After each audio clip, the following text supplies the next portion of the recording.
Greetings and salutations. Welcome, welcome, everybody. Thanks, everybody, for Bernadette and Jeffrey and Tim, of course, coming into the live feed. We'll probably have some more people coming in here, but this is the creative mind and mortality, where those two ideas intersect. We've been trying to investigate those from a perspective, Beckerian kind of Ernest Becker perspective, and terror management, and all those kinds of things. So this is what we're doing today, and we're lucky to have Tim Layton on as the guest today, and he's going to share his work and his processes and what he's been doing. And I've known Tim for a long time. He can kind of fill you in on our background. I know Bernadette asked me via email one time, and I didn't give her a whole background. I know Tim will. So, okay, so we have a dozen viewers now. I know it's only a few seconds, and you guys can catch up. I'm going to do 3 slides and turn it over to Tim. I'm just going to try to set the tone for. I told Tim I don't want to be called a hypocrite if we start getting into this technical crap. And people will love it, but people will say, "Oh, I thought now you're switching gears again." So I'm just doing 3 slides, trying to set up this idea and the focus of where we're going. So I'm going to get into that, and then I'm going to turn it over to Tim, and we will go from there. So I'm going to share my little slide show as we do. View, slideshow. There we go. That should be up there. So here we are, the creative mind and mortality. And I like what Bernadette said. That's what I call it, show and tell. I mean, I know we use that in elementary school. It kind of brings back that child kind of thing going on. So show and tell, Tim Layton Photography. Today is, in fact, Saturday, October 5th, 2024.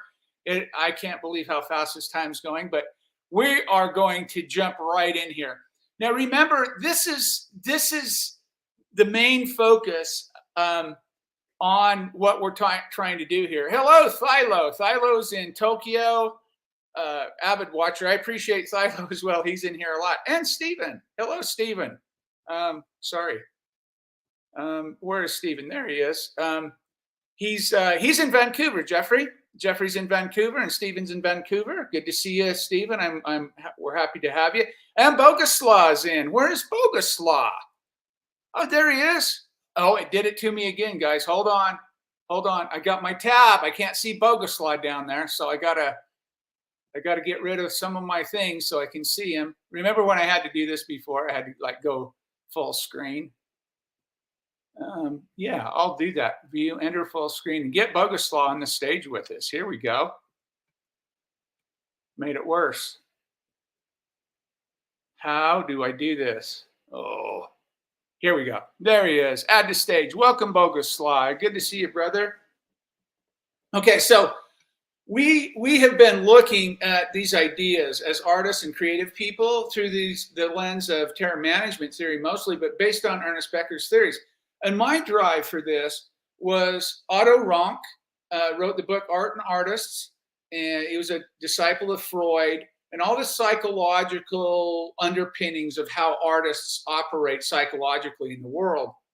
And today you're going to see a really good example of how some of these theories and some of the empirical evidence actually from the terror management stuff that Solomon and Kaczynski and Greenberg has done, you'll see that in Tim's work. And he'll talk about, maybe not directly, but you'll definitely see it.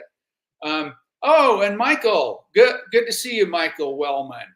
Yes, we are all looking forward to it, actually. Thank you. So I just want to reiterate this one slide. This is the basis for what I'm doing and this idea of mortality and create the creative mind. So Otto Rank asks why the artist so often avoids clinical neurosis, right? Why aren't we just all put in the hospital because we cannot our anxiety is off the chart? How do they avoid clinical neurosis when he's so much a candidate for it? Because of his vivid imagination. Forget the pronouns, right? His, her, they, I don't care what you, this is old school writing. It is because of their vivid imagination, their openness to the finest and broadest aspects of experience, and their isolation from the cultural worldview that satisfies everyone else. In other words, artists are so primed to end up in a state of a psychological state of neurosis, severe anxiety, non-functioning. Why don't they? That has been my question, along with the idea of making work with this knowledge in mind, and rejecting all the other cultural worldviews, right? We artists, most of us anyway, I don't want to paint with too broad of a brush, but most of us don't care for what our culture offers us to lean on to buffer our existential dread or our existential struggles. Like, I don't like sports. I don't know anything about that stuff. I don't do, whatever. I don't belong to any groups other than this one. I don't have any of that. So that's what he means. The isolation from cultural worldviews that satisfy everyone else. They don't satisfy us. So we have to create. The answer is that he takes in the world, but instead of being oppressed by it, he reworks it in his own personality and recreates it in the work of art. The neurotic is precisely the one who cannot create, the artiste manqué, right? The failed artist, or the missed artist, as I've seen some translations, as Rank so aptly called them. We might say that both the artist and the neurotic bite off more than they can chew, but the artist always spews it back out again and chews it over in an objectified way as an external, active work project. So basically, artists are leaning on creativity to quell their existential dread. And that's what we're investigating in these shows. The neurotic can't marshal this creative response embodied in a specific work. And so he chokes on his introversions. The artist has similar large-scale introversions, but he uses them as material. So that's the first, setting the groundwork for this. That's a really important context. So Becker is talking about interpreting Rank's ideas on relationship between creativity and neuroses. Rank observed that artists, with their heightened sensitivity and openness to the complexity of life, and again, this relates back to rock place and hard place, right? We're in the hard place when we're open to the complexity of life. It's not all black and white. There's a lot of gray area. That's where our minds tend to be. No certainty, questioning things, not sure of things. That's the hard place. But openness to the complexity of life might be expected to suffer from neurotic behavior. After all, artists tend to isolate themselves from the typical cultural worldviews that provide comfort and order for most people. This makes them more vulnerable to psychological strain. However, artists avoid becoming clinically neurotic by challenging their experiences into creative work, channeling their experiences into creative work. Instead of being overwhelmed or choking on their introspective, overwhelming perceptions of the world, artists transform these internal experiences into external artistic expressions. And as we go into that deeper, we start talking about the idea of transference. Becker talks about that's how the artist, that we transfer our existential anxiety onto these pieces of work and we put them out in the world. Kind of like a scapegoat, right? In contrast, the neurotic is unable to manage or process their internal conflicts productively. They experience the same intense introspections and emotional experiences as the artist, but they cannot externalize them into creative works. Thus, the neurotic chokes on their experiences while the artist uses them as materials for the creations. We could go into what happens to the neurotics. Look around the world, you'll see exactly what happens to them. Becker seems to suggest that both the artist and the neurotic are grappling with life's existential anxieties, but the artist manages to work through them in a way that gives form and meaning through art, while the neurotic remains trapped in their internal turmoil.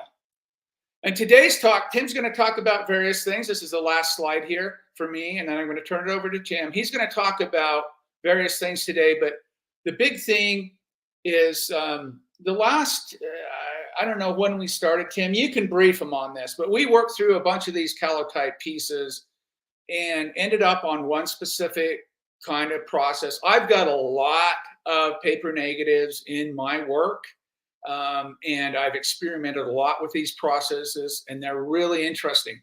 And I love the idea. I started making paper negatives. I used the Pellegrini process back in Europe in 2010, I think. And I started making paper negatives. And I just love this idea, the metaphor, the material of paper. And so I like this. And that little image there, I called the struggle. That's a Greenlaw paper negative. That's a self-portrait. I think it was 4 minutes between those two aspens, and you can read into it. The paper in paper negative serves as a poignant metaphor for the human body in relation to mortality.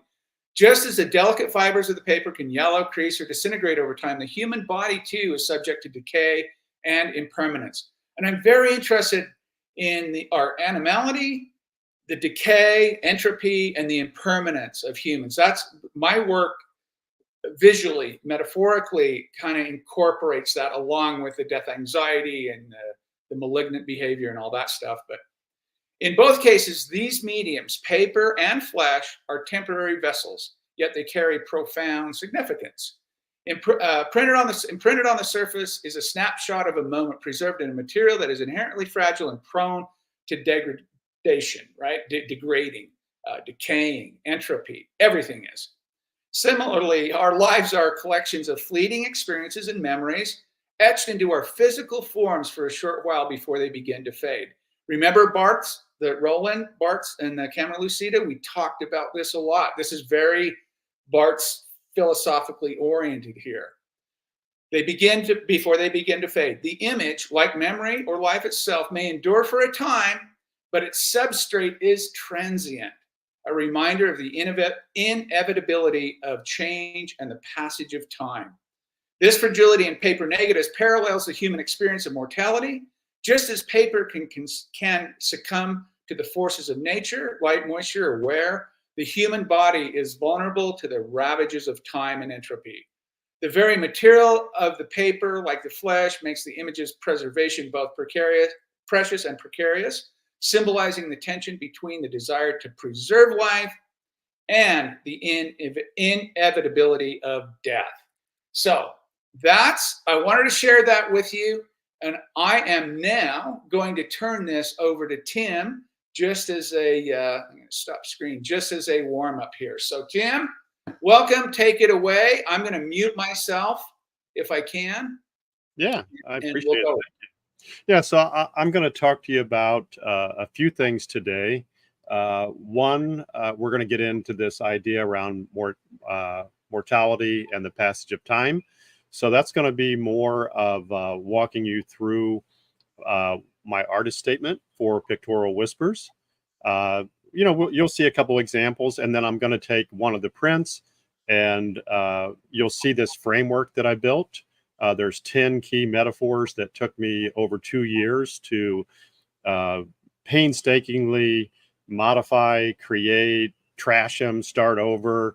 And then on the technical side, I did everything from collodion negatives to, silver gelatin paper negatives to, of course, ultimately calotypes and just all sorts of things. And that's probably one of the things I want to say up front is that what you're seeing today, when I'm going to talk to you about on the, mortality and the passage of time concepts on this Pictorial Whispers project, it was a journey, right? It was, and of course the journey's just begun because I've actually now have substantial work. But what you don't see, and I wanted to talk about, is I have so many plates. I have so many collodion negatives. I have so many different types of forms of media until I ultimately settled on this process that I'm going to share with you today, right?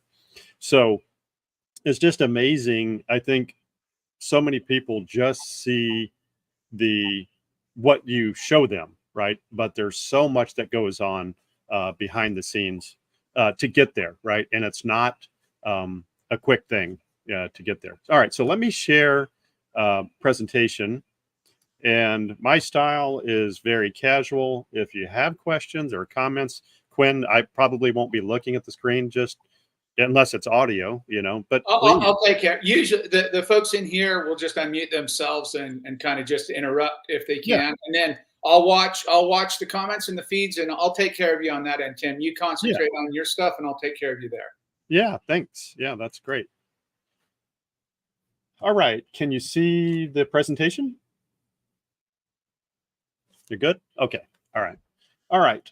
So I'm going to talk to you about pictorial whispers. And that's the URL that you can go to on my website, and you can see, some of this stuff, right?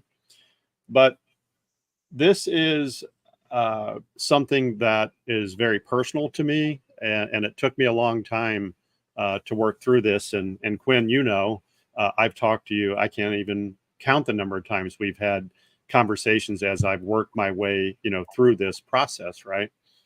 And unfortunately, I'm here today because of the tragic loss of my daughter, and of course, it, as my youngest daughter and my baby, right? And so you don't know what to do with those things. And for me, being a creative person, the only thing I know to do is to somehow express this and work through this creatively, because otherwise I don't know what to do with it. Right. And so that's how I got here on this particular project or whatever. Right. And so what I do is I'm working my way through this idea of exploring the emotional landscape of grief. And you'll see the metaphors I developed here in a little bit as we get through it. So that's how I got here and what I'm doing. So I went through. Sorry, Tim, will you go full screen on your presentation, on your actual app there? If you go full screen, we see your slides on the side. If you just go full screen, Oh, okay. It'll fill up everything. Thanks. Yeah. Okay. Sure. No, good. That's great. Let's see. Let's see if I tried this. Did that help or not? That's it, Tim. You're full screen now. Cool. Okay. Great. All right. Good deal. All right. Yeah. And just so you know, I can't see you guys. So if you do have something, just audibly kick in. Okay. All right. So I went through many different workflows. I even worked through different metaphorical frameworks. I've worked through trees and landscapes. I looked at floral still life, doing wet plate negatives and dry plate collodion negatives. I looked at positives at one point. So on and so forth, right? And so all these different things. And what I realized for me personally in this work is it's such a heavy burden mentally to work through the grieving process, especially with a child, that for me, I just needed a peaceful place. And I've been following the wild horses in this area for over 10 years. And I realized something one day. And what I realized is that all these other things I'm doing, I do enjoy them. They're great, and I could absolutely make them work, metaphorically speaking, and develop a narrative around all that. But it was what I felt, and the peace that I've felt even prior to the accident was always a peaceful, pleasurable thing for me. And I'll just tell you something real quick why I selected the wild horses. So I got the call on a Thursday afternoon about the accident, and that's tough. I'm sorry. No, take your time, Tim. That's a tough deal to process through right now. Yeah, and when you try to tell the story, you think you're going to make it through, but always, yeah. No problem. We're good folks in here. Everyone, is compassionate about that.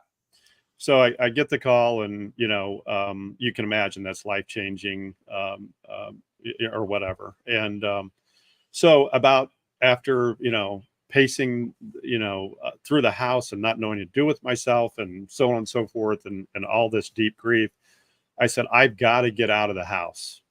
I've got to get out of the house. So I wasn't sleeping, all that stuff that goes on. So I got up in the middle of the night, and I went to this particular area where the horses are known to go, and they're wild. And so you never know where they're going to be or what's going to happen. And I've been tracking them for, like I say, about a decade. And so I know a lot of their hiding spaces. I know a lot of their behaviors and things like that. And so I just took a chance, and I went down to this area called Broadfoot.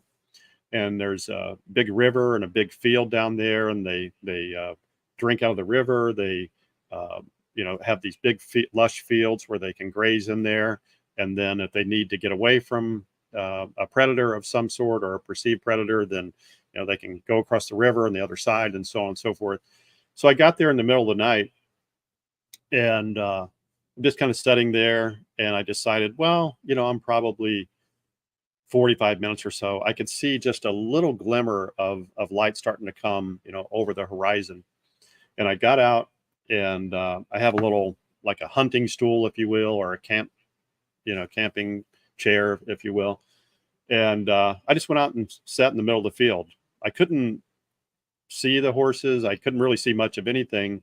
But after just being really still and being quiet, I was just trying to do some deep breathing and just trying to relax in that. And then I thought, I feel like I can smell these horses.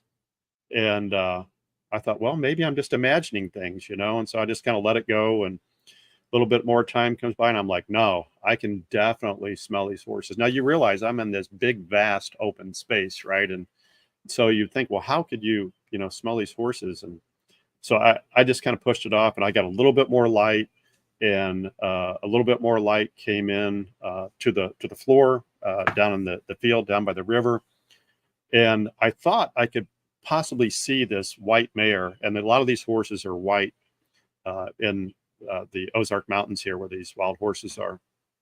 And so as the light unfolded and things started happening, I realized over like this 40-ish minute period of time that it was socked in with fog. You had light coming in over a horizon. It was this almost like this magical, mystical experience, just visually speaking, right? And I could smell these horses, or at least I thought I could. And then eventually the light revealed this mare standing, I bet, I don't know, 50 feet in front of me. I had no idea she was that close. And I guess that's why I could smell her, right? And so I'm just kind of sitting there in amazement and I'm just kind of taking this in and I'm just kind of lost in that. And then as the light continued to like reveal more of the scene and that what I didn't notice and what eventually was revealed to me, she had just had a brand new foal, and this foal was laying right beneath her, and she was like standing over, like doting over her baby, right? And I literally got like chills that just filled my entire body.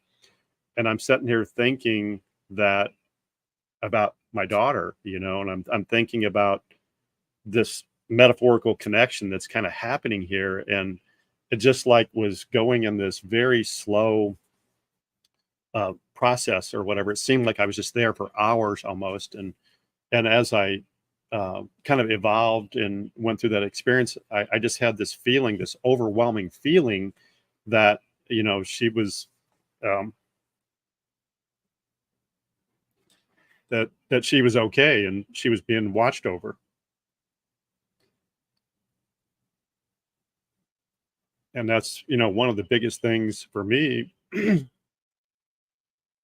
as being a parent that I'm trying to get through this. Oh, Tim, it's it's tough on me. Yeah, I mean, you're fine. Take your time. yeah. And so what happened is she was in a car accident.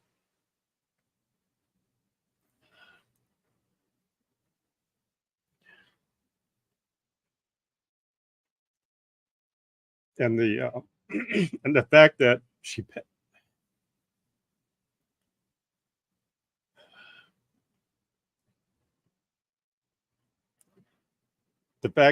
passed away and I wasn't there,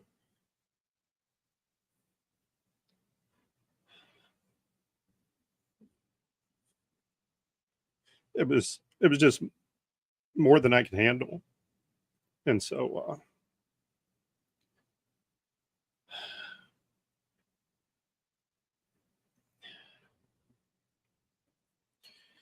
so maybe you can see this connection, that I'm talking about here, and I realized, and I had that peace, and I realized, after that, that this is the right path for me to work through, all these emotions, all this grief, and it gives me a vehicle, right, to do that.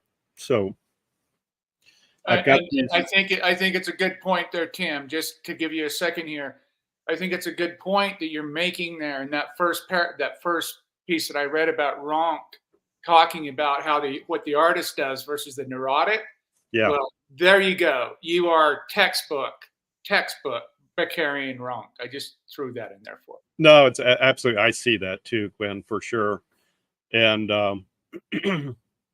as I kind of mentioned at the top or whatever, I've got these 10 metaphors. I'm not going to read these to you. You can go to the website and look at these later if you want, or if you want to copy the PowerPoint. I'm happy to share that. But they're on the website. But these 10 metaphors, which are resilience, transformation, hope, solitude versus community, legacy, connection, peace, acceptance, rebirth, and sacredness, it took me a long time to work through those. Like I said, it was a couple year process of really going just that whole journey, right? And so wherever you're at in any of your creative projects, if you're working through something, whatever it is, it doesn't have to be as drastic as what I'm working through, but it can just be, life is hard in general, whatever it is. Or if you just have something important to say, it doesn't matter. These, for me, really figuring out these metaphors of how I could work through it. And I'll walk you through one full example here in a minute to show you how this works, right? And so, and we'll just kind of see it come to life. So what am I doing with Pictorial Whispers? Well, I'll just tell you real quick that this is a handmade book project. I do have stuff that I do otherwise that's for sale or whatever. This isn't for sale. This has nothing to do with anything other than what we're talking about, Gwen, like the things that you let off with here, right? It's me working through a grieving process and working through the vulnerabilities, sharing them in the only way that I know to do that, and that's through my artwork, right? Tim, would it be an overstatement to say, well, you're obvious. It's obvious you're going through a grieving process, and it takes different times for different people. It could be months, it could be years, whatever. But in addition to that, kind of Kubler-Ross that you're going through, Yeah. would you say this is also something that you find yourself coming to terms with your own death, coming to terms with, or trying to come to terms with your own existential struggles now that Abby's gone? Yeah, it's true, and I've thought a lot about that, Quinn, and we've talked a lot personally as well, as you know, and I've said probably 100 times to you, if I've said it once, if I wasn't doing this, I'd probably be balled up in a corner somewhere doing something stupid, right? And just kind of. Very good point. Yes, you've said that many times. Yeah, and I totally agree. You can't overemphasize that. Yeah, excellent. Yeah, and it's something that's kind of ironic too. It's like today is my dad's birthday, and he's gone as well, of course. And so it's just kind of ironic that here we are talking about Abby on this day, this context, this work that you've been doing for a long time, Quinn, how it fits into what I'm doing personally. And it's my dad's birthday. I mean, it's crazy talk. That's interesting. I did not know that, and I think you're giving viewers and listeners here really, really good advice.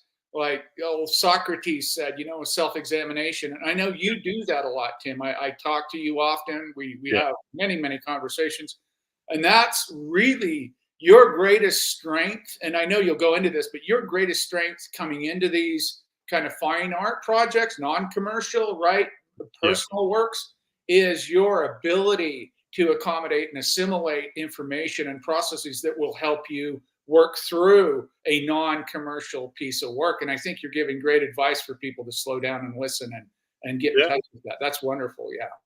Well, I appreciate that. Thank you. And I would also say that this can be used, like I do have projects where they are for sale for collectors, but I approach them the exact same way. So I want to make sure that people understand that it's okay if you do have a commercial project, to work through these same types of ideas, right? That vulnerability and developing narratives and the metaphors, and you have something to say. In this particular case, I have more listening than I do, talking to do. And the horses, in my case, it's amazing how much they're like human beings in so many ways. They have loss that I've seen it. I've seen them network together. And when I show you some of the prints here a little bit later, I'll get into maybe some of those, little bit of those stories or whatever, right? And so what I'm asking you to do is just reflect on your own experience of loss and recovery through my work. And what I'm hoping that will happen through me being vulnerable and sharing this with you, that you'll maybe feel some connectedness, not only to me, but to, these concepts, and that we can maybe even, help each other heal. And so that's what I'm doing with the work in general. Now, what you're seeing here is where I ended up. That's me, crazy me over here, out in one of these fields down by the river. And I've got these old Graflex 100-year-old cameras. I've got 3 of them, both 4x5 and 5x7 formats.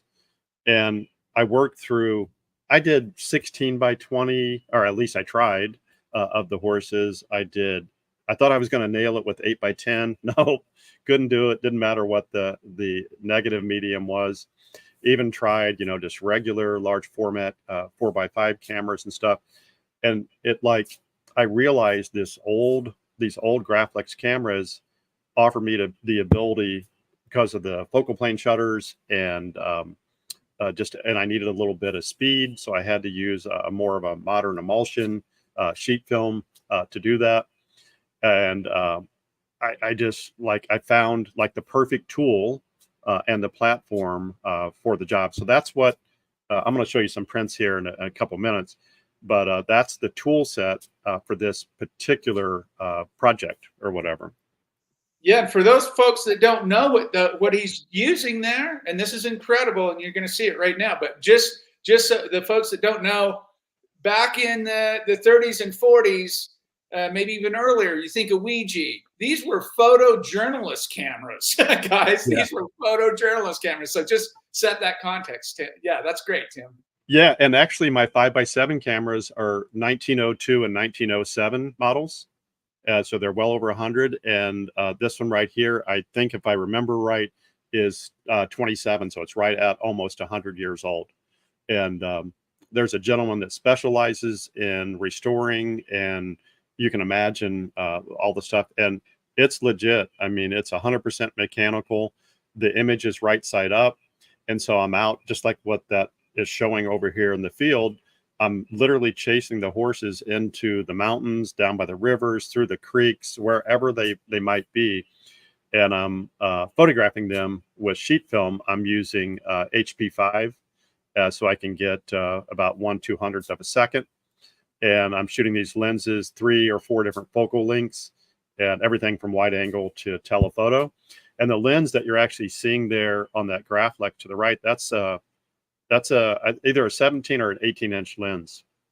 So to have that kind of range is pretty incredible, right? And so here's Grace in Solitude. I'm going to tell you the story behind this one, but you're seeing the negative on the left-hand side. That's the film negative.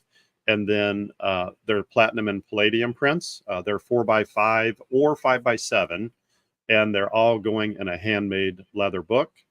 And then I think the other thing too that it's probably worth stating here before we get any further is that for me, when you look at this image, it might not mean too much to you, but I'm going to change your mind in a minute, right? Because I'm going to share some things that I think that you're going to look at it differently. And I had to, work through that. And that's part of my process, right? That I go through. And the images alone, or the handmade prints alone, without the story with it, would be like you had an arm, but you didn't have a body to attach to it. So the book is the vehicle. that makes sense here for me, because you've got to see the work, the visual manifestation of the process, the grieving process, as well as the metaphors and the narrative driving the work, and then the story that goes with that. And so having the story without the, the print might be a little stronger position, but having the print without the story, it just wouldn't work for me personally. And You know that old saying, Tim, text out of context is a pretext. yeah, That's what I think of when I see it. Good point. yeah, it is true. So what did I do? And so what I do in the field is I have a separate voice recorder, because I keep my phone with me to just do random videos if something's happening or whatever. So I have just an old school little Sony voice recorder, and I'm just verbally taking notes. What am I feeling? What am I seeing? I know what my 10 metaphors are. I know them without even having to think about them at this point, right? And what you'll see here is, if you notice here, that I'm blending metaphors as well. So when I listed the 10, resilience was one on its own, and transformation was another. Hope, you get the idea, right?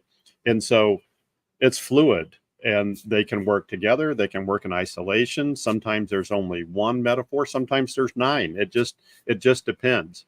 And so when you're looking here, I'm going to tell you a little bit of background here. So what you're looking at here is the oldest mare in this particular band of horses. She's around 30 years old, 30 to 31 years old. And the horse in the background that you're just seeing, just the back end and the tail of, that is her best friend, and she's totally blind. And to watch them two, and the story, and I'll get into that a little bit more, come together, the relationship, how they help one another.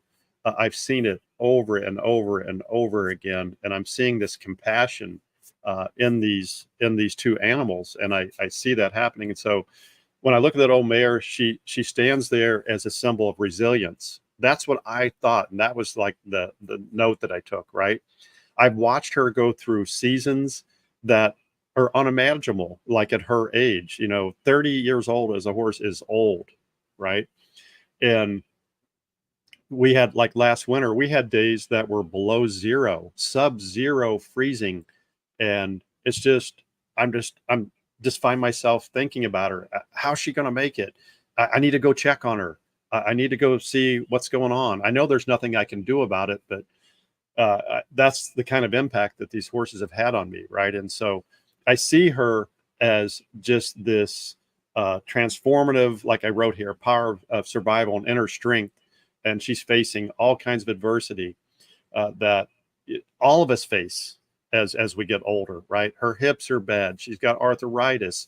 She's this or that. And yet she's sitting here, and she's the rock for this blind horse, right? And I've watched all this, and then I felt this whole idea around, despite their hardships that they have, the friendship that these two horses have, right? It's unbelievable. And I've watched them both have serious and very significant losses. And I can talk about that a little bit later. And when I show you some of the prints or whatever, they've been through a lot, right? And then what really washed over me as I was there spending time, I was down on the ground, just sitting there, taking it in. I always had the camera, the tool, ready to go. And I was just thinking through this, and I'm like, it was so peaceful there. I mean, if you could just close your eyes and imagine that you're in this big open field, you're surrounded by this mountainous terrain, you've got the river running through on your left side, that you can hear it, it's so peaceful. And these two horses are in this space, and it was just so peaceful to me, right? And so it was that moment of solitude that I found there, right? And then that deep connection that they have, it's this idea of, that I feel with Abby, is that my connection to her transcends any physical presence. Even though she's gone, and I will be too at some point, that connection is forever. And that's what I was seeing with those two horses, right? And so that was kind of the idea, some of the story. So now when you look at that print, do you feel differently?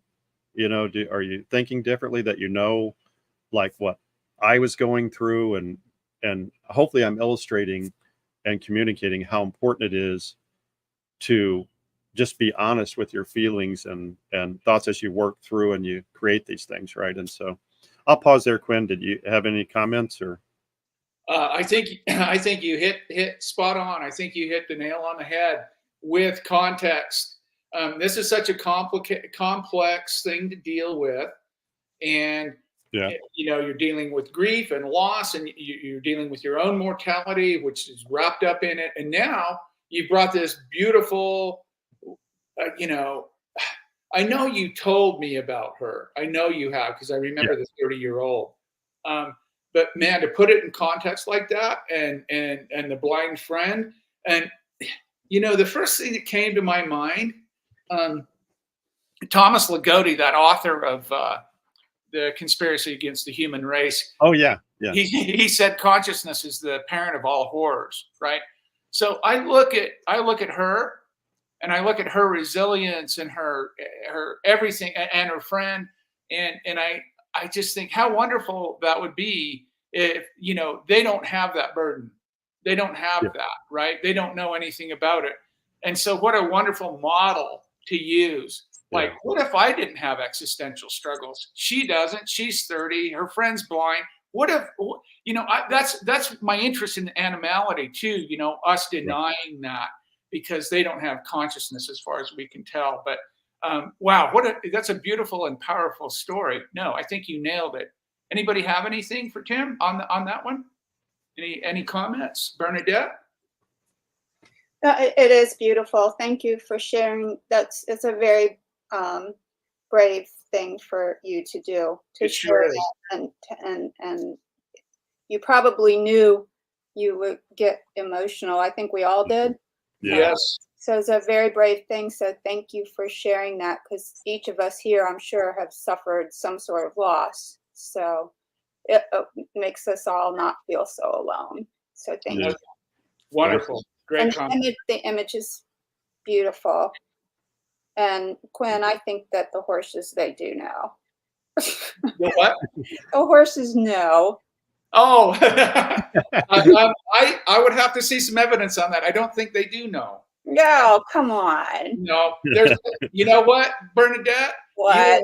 You are a unique creature that's blessed with the knowledge of, you know, you're going to die. This beautiful mare and her blind friend have no idea. They're not burdened with that. They don't know. They don't care. So they don't have to impress anybody. They don't have to, you know, it's all the human elements around that. And this is a huge metaphor in what we're talking about here. And I love how Tim has taken his own personal existential struggle and struggles, let's say, it's very complex. And he's literally transferred, very Beckerian wrong, transferred that over onto these animals in a very beautiful, powerful way. And the irony here is that there's no evidence that any other animal on this planet knows that they're going to die. No other animal. Your dog, Lucky, doesn't know. My cat doesn't know. No other animal that we know of yet has consciousness of mortality. Well, but wonderful, wonderful statements, Bernadette. Lucky accidentally bit me yesterday, and he knew he was going to die. But that's a metaphorical. Hold his hair, and he bit me on the hand. Oh no! Wonderful. I appreciate those comments, Bernadette. Anybody else? We'll move on then. Yeah, and so these were just the that was kind of like what I did. I just kind of worked through that, right? So in this particular print here, I'm asking you to reflect on your own experience of suffering, resilience, finding strength in adversity. Now you know about the old mare, you know about her physical struggles, you know about her friendship and the companionship. You know, I'm hoping that this was literally like a visual narrative that you'll walk away with hope. You'll feel resilient. You'll feel those connections. And I will just tell you real quick, I'll go back to the picture of her.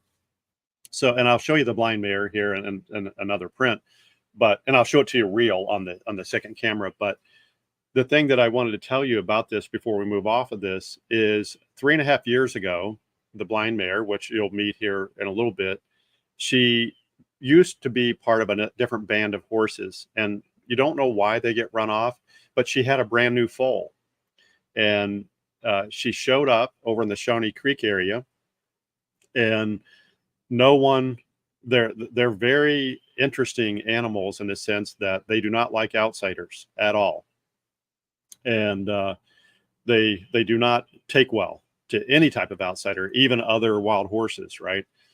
And it was the old mare, and then her best friend at the time has now passed away. I watched her die. She when they were two together, I called them the two old ladies in a loving kind of way, right? The two old ladies, because they were the two old ladies of the Shawnee Creek area. And the two of them, eventually, I watched this go down over about a 3 to 4 week period. They got closer. They started getting a little bit more closer. And then, long story short, over, say, this 3 to 4 week period or whatever, the two old ladies took in this mare, which was going blind at the time, and her new foal. And then they eventually, over that time horizon, started working together as a unit. And it was so fascinating to watch that happen. When I say working together as a unit, I mean that they'll graze, another one watches, looks for predators, so on and so forth. They take turns, they signal one another. You can watch all of this happen. And that it took about 4 weeks for that to happen. And then they were, because the two old ladies took in the blind mare and her foal, they were pushed out from the main herd. And so they could be in the same proximity, but they wouldn't allow them into the inner circle. And then to watch that kind of manifest over time, and then ultimately, if I just put like a speed dial on this or whatever, she ends up losing her best friend. And then the two of them, the blind mare and the old mare here, became best friends, only to watch the blind mare, her foal turned into a young filly and was probably 2 years old. The blind mare foaled again this last year. So she had a new foal, had the yearling. And as part of this, the general management of wild horses, they have to control numbers. You can guess what I'm probably going to say is they captured the new foal, they took away the yearling, and that blind mare was in a state of emotional distress. I seen it. I felt it with my own two eyes. She was walking around in circles. She didn't know what to do with herself. She was laying her body like into the old mare. She wasn't eating. And I watched this go on for weeks and unfold as they went through that journey of her grieving. I saw that. I felt that. And maybe it was because of my loss that I was so tuned into that, but it was very clear what happened. And they're still, just so you know, as of right now, you can see I made that print back in June. They're both still alive, and they're both doing okay. And they've really been pushed out from the main herd pretty significantly. And they hang together. They can't make, the treks because they go back and they cross the rivers. They do this, they do that. They go into this back country and all these different areas. They can't make those trips anymore. But the two of them are literally like, stuck together. So anyway, I just want to kind of share a little bit of that history with them too, so you could kind of see these things that are happening and why it's so moving for me, right? It's so important to kind of go through that. So yeah, excellent. okay, so Quinn, you had asked at the top, right? You said, what about this whole idea of confronting mortality and passage of time? So what I wanted to do is I wanted to take that question And I wanted to ask myself, so how does my Pictorial Whispers project confront mortality and the passage of time? Well, I've got some thoughts about that. And you probably, as you know me a little bit better now, it's because I'm intertwining this whole personal grief journey that I'm on, and I'm looking at these themes of life and loss and healing, and I'm not only seeing it in myself, but I'm seeing it through my metaphorical subjects that I'm kind of manifesting through, right? And you know that I've selected the wild horses. I'm watching them on their journey of resilience. I'm watching, you talk about transformation. Oh my gosh, it feel like if you're ever like leave their side and come back, it's something is always in a state of transformation with those horses. It's mind blowing. And then, you know, endurance of life. You know, we've got this inevitable process of aging within ourselves, and we always are going to have loss. That's just the way, you know, life sort of works, right? And then, you know, this is where, Quinn, you were asking about, you know, just in our own, you know, I guess, self-awareness around, you know, mortality and that. And I do see that, right? I see it in the struggling of these horses, and I see it in myself. I see myself getting older, right? And just how fragile life is, not only in me, but the subjects that I'm going, and then the inescapable truth of death, right? And how are we dealing with that? And we're seeing all these concepts, right, of just kind of happening, you know, within the context of this project, but they're also happening to me as a human being as I'm, you know, processing this stuff. And I'm also trying to present this idea of there's peace within my work. I have peace within myself. I could tell you with 1,000% clarity that I don't care if I die. I care if my kids do, right? I mean, I don't care about myself, and I'm not scared to die or anything like that. It's just that it's a brutal punishment to watch a child die, and I'm trying to find peace in that some way, and I'm trying to, you know, work through that in this work, right, that we've kind of talked through. And so I'm not going to read all this to you. You get the idea that we see this tension that happens between the experience, the internal struggles, the emotions. What I'm trying to do is work through that and you know, work my way through this project and that. And that's sort of, you know, what it is and an idea. And then I do address the concept of time in here too, as whatever. So that's basically a wrap on that. And we're at a point where I could break here, and I could answer any questions that you may have or whatever. Yeah. Anybody have anything for him on that? I think there's I was going to say real quick, if somebody wants to formulate their thoughts, I was going to say, and back to Bernadette too, along these same lines, that animals, I sound like I'm going through puberty. Animals have two reasons to go on. They need to survive, to reproduce. So survival and reproduction. Those are the two main things. Anything an animal does is in service of surviving and reproducing. You have to survive to be able to reproduce. Humans have that too, right? We have that. We want to survive in order to reproduce. But we have the added benefit of knowing what's coming down the road. None of these animals do, to my mind anyway. I mean, that's what the evidence is saying right now. And until there's some really good empirical evidence that shows animals are conscious of death and they do this, and I know there's elephants and dolphins. You can read Denial, the book by Varkey, and they lay out some good things in there, very plausible ideas. But it's very, again, I want to reiterate on Tim's side, it's very interesting how he's taken, I could write a whole paper on this, how he's taken the non-conscious animal of horses in this case, and laid his grief and loss over that and is identifying with that. Is a very interesting piece of work you could write about that. But anyway, anybody else have something? I know you got to have something for him on this. Somebody?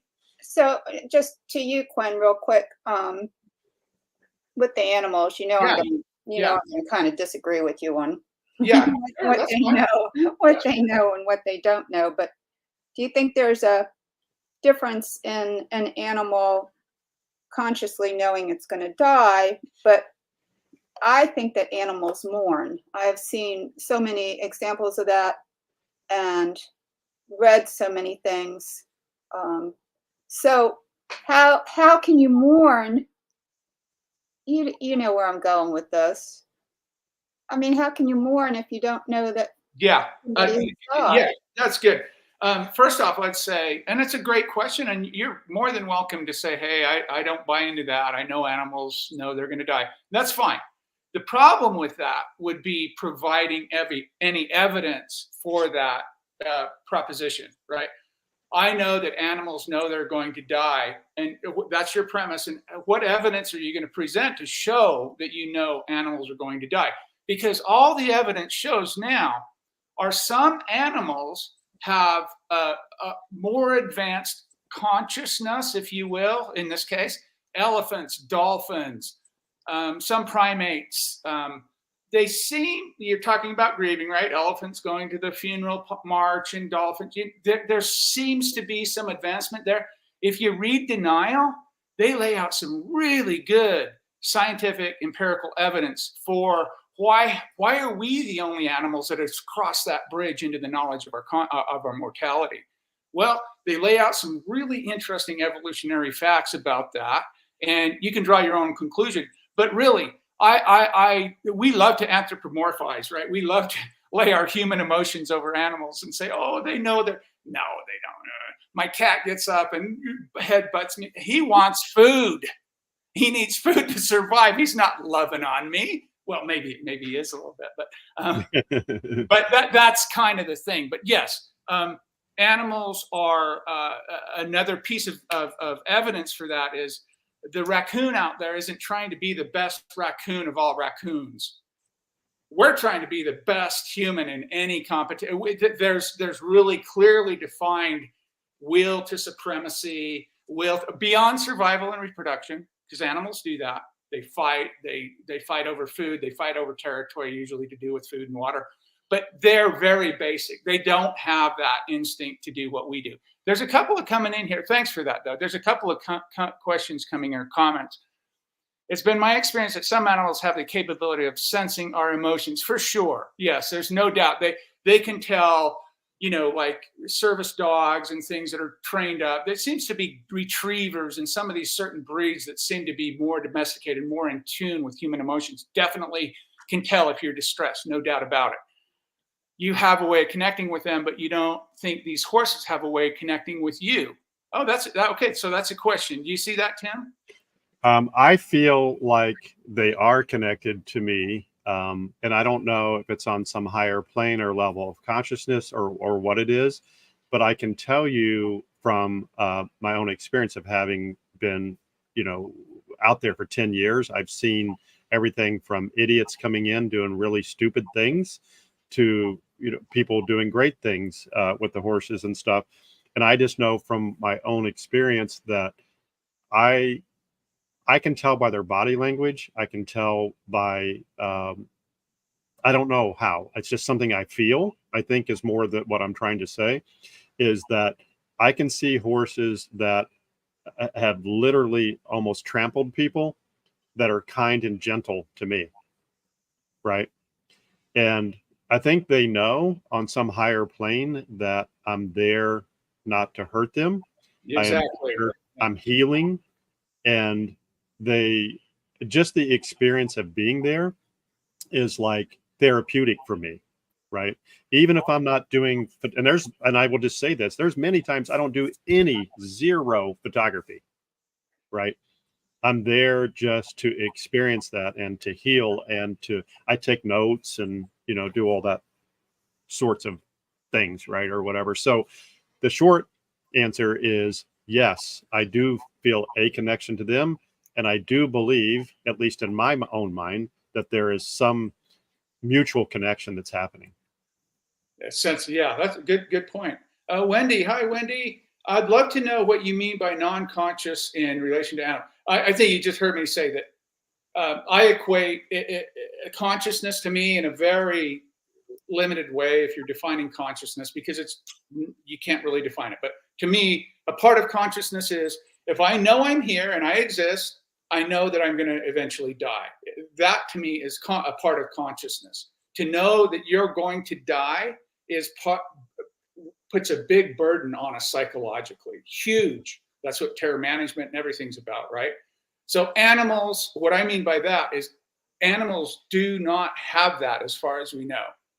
Animals don't dig graves and put people in suits and embalm them and have funerals. I know elephants have some kind of ritual kind of thing, but not on this level, not in a direct conscious of their mortality. That's what I meant by conscious.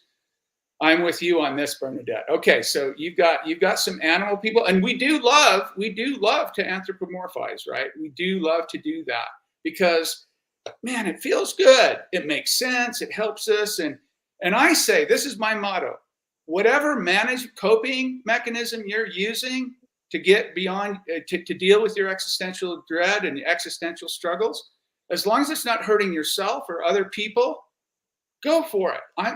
This is what's really changed me about Becker's theories. I used to be very, no, this, no, not anymore. Be whatever you want to be. Have any beliefs you want to have. As long as they're not hurting you or other people, believe elephants talk to each other and have parties, or dolphins go, out to the club to get their dolphin club to get whatever it is, right? You believe about animals, or they know, they're conscious and all that. You can believe, that's no problem. If that helps, I'm all for it. That's what I'm saying. I will add, there's no evidence for that though. And I'm an empirical evidence guy.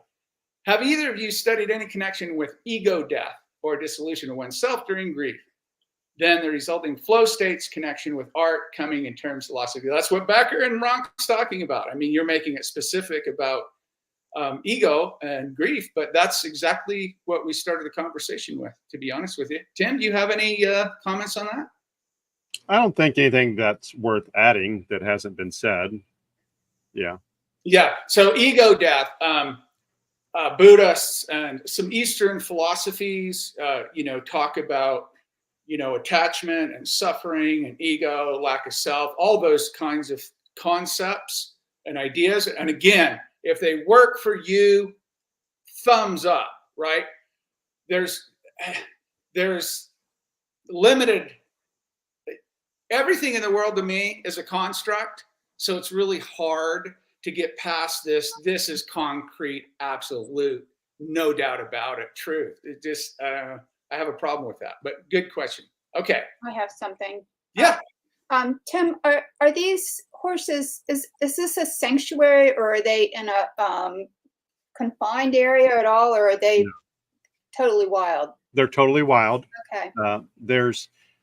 According to the public, it's part of the Ozark National Scenic Riverways, which is part of the public park system, okay, managed by the Department of Interior in the U.S., and it's in the Ozark Mountain area. And most Missourians don't even know we have wild horses here. It's a fascinating thing. And just a little piece to that. So there absolutely are no fences. The horses can go anywhere they choose or want to. Sometimes they go places where people don't want. Sometimes they wander out onto rural highways. They get hit and they've been killed, so on and so forth, right? But yeah, there's no limits on what. Now they do try and encourage by occasionally, like they'll, in some areas where it's a little more populated, this is still a rural area. So when I say more populated, that's kind of relative term, but it's, they'll put some fields down and they'll plant some things to try and keep them from wandering off the path too far. It's that type of thing, but still no fences. That's about, and there's no medical intervention. There's no, if they die, they die. If they're sick, they're sick. If they're blind, they're blind, whatever it is, there's zero intervention. And that's hard for some people that love animals to understand that concept of wild is wild, right? So if this is too personal, you don't have to answer me, but were you doing the horses before you lost your daughter, or did you lose your daughter and then do the horses? No, I was already, no, I don't mind answering it all. I was already that, and I think I kind of alluded to that earlier, Bernadette, where I said they were always a peaceful experience for me. Right. Okay. And I was already, because it's great exercise, you know, it's a great way to get out and hike. I've done crazy things. I've taken people in my family places where I should not have taken them. And I've, you know, stepped over snakes and water moccasins, and I've been into water up to my chest. I've dropped cameras, and I've went down in the water and still holding the camera up above the water. I mean, when you do something that long for that many years, you've got a lot of stories, right? And so, yeah, I was doing it before, and then the story that I told with the mayor in the morning, that was the turning point for me, right? Of that, and you know, that's, yeah. So hopefully that answers your question. So that foal was for you. Yeah. And then unfortunately, I watched that foal go through and get captured, and, you know, so on and so forth. And that particular mayor, I know her like the back of my hand. I know every mark, you know, on her body and stuff. And she disappeared, and I've never seen her. And I know that she wasn't caught in a roundup. But what I also know, that doesn't mean necessarily, and that you might have fun with this, Quinn, too. It doesn't mean that she died. There are, like I say, the park system will tell you that there's 4 herds. I know for a fact I've spotted 7, right? And most people don't know that because they're not crazy like me, and they won't go into those kinds of places, right? And they won't cross rivers and hike for 5 miles and you know, all the really stupid stuff that I tend to do as I'm working out all these emotions and stuff and whatever, right? And so anyway, it's just kind of interesting that she disappeared, but there's also been many other horses that have disappeared out of other bands that they've quote unquote never been seen before, but yet I've seen them with different bands that aren't public. Yeah. So what, I'll address this and then we'll move on. Wendy, you just made a beautiful point. Your comment validates exactly what I'm talking about. Animals are less in their mind and more in the now. That changes a way of being in the world as well. Exactly. And there's no human being that can only be in the now, not thinking about tomorrow, Monday morning, last week. That's because of our awareness. Animals do not have that. They don't think about next Monday. They don't think about last Friday unless they got in trouble or something threatened their survival. That's the very point of not having the parent of all horrors, which is the knowledge of your death. That is, in fact, some pretty good evidence for that. Okay, Tim. Yeah. All right. So I'm going to show you some prints if you want to promote the second camera or whatever to full screen. You got it. Great. All right. And I'll just kind of go through these pretty quick. And like I say, these are all for my book project, right? So what you're looking at here, Whispers of Dawn, this is a place where the horses will frequent. This was actually done with a Spencer Portland soft focus lens, custom mounted by me, meaning duct tape and screws on the front of one of my cameras, right, to make that lens work, because it's not supposed to work. And yet, let me kind of pick this up here and see, kind of bring you in a little bit. You can see the soft focus nature. Yeah, beautiful. Of how the light works. And what's interesting about that is, you know, I photographed the landscape and their environment as well as the horses, right? And so, because these are emotionally moving for me as well. This is the blind mare and the old lady.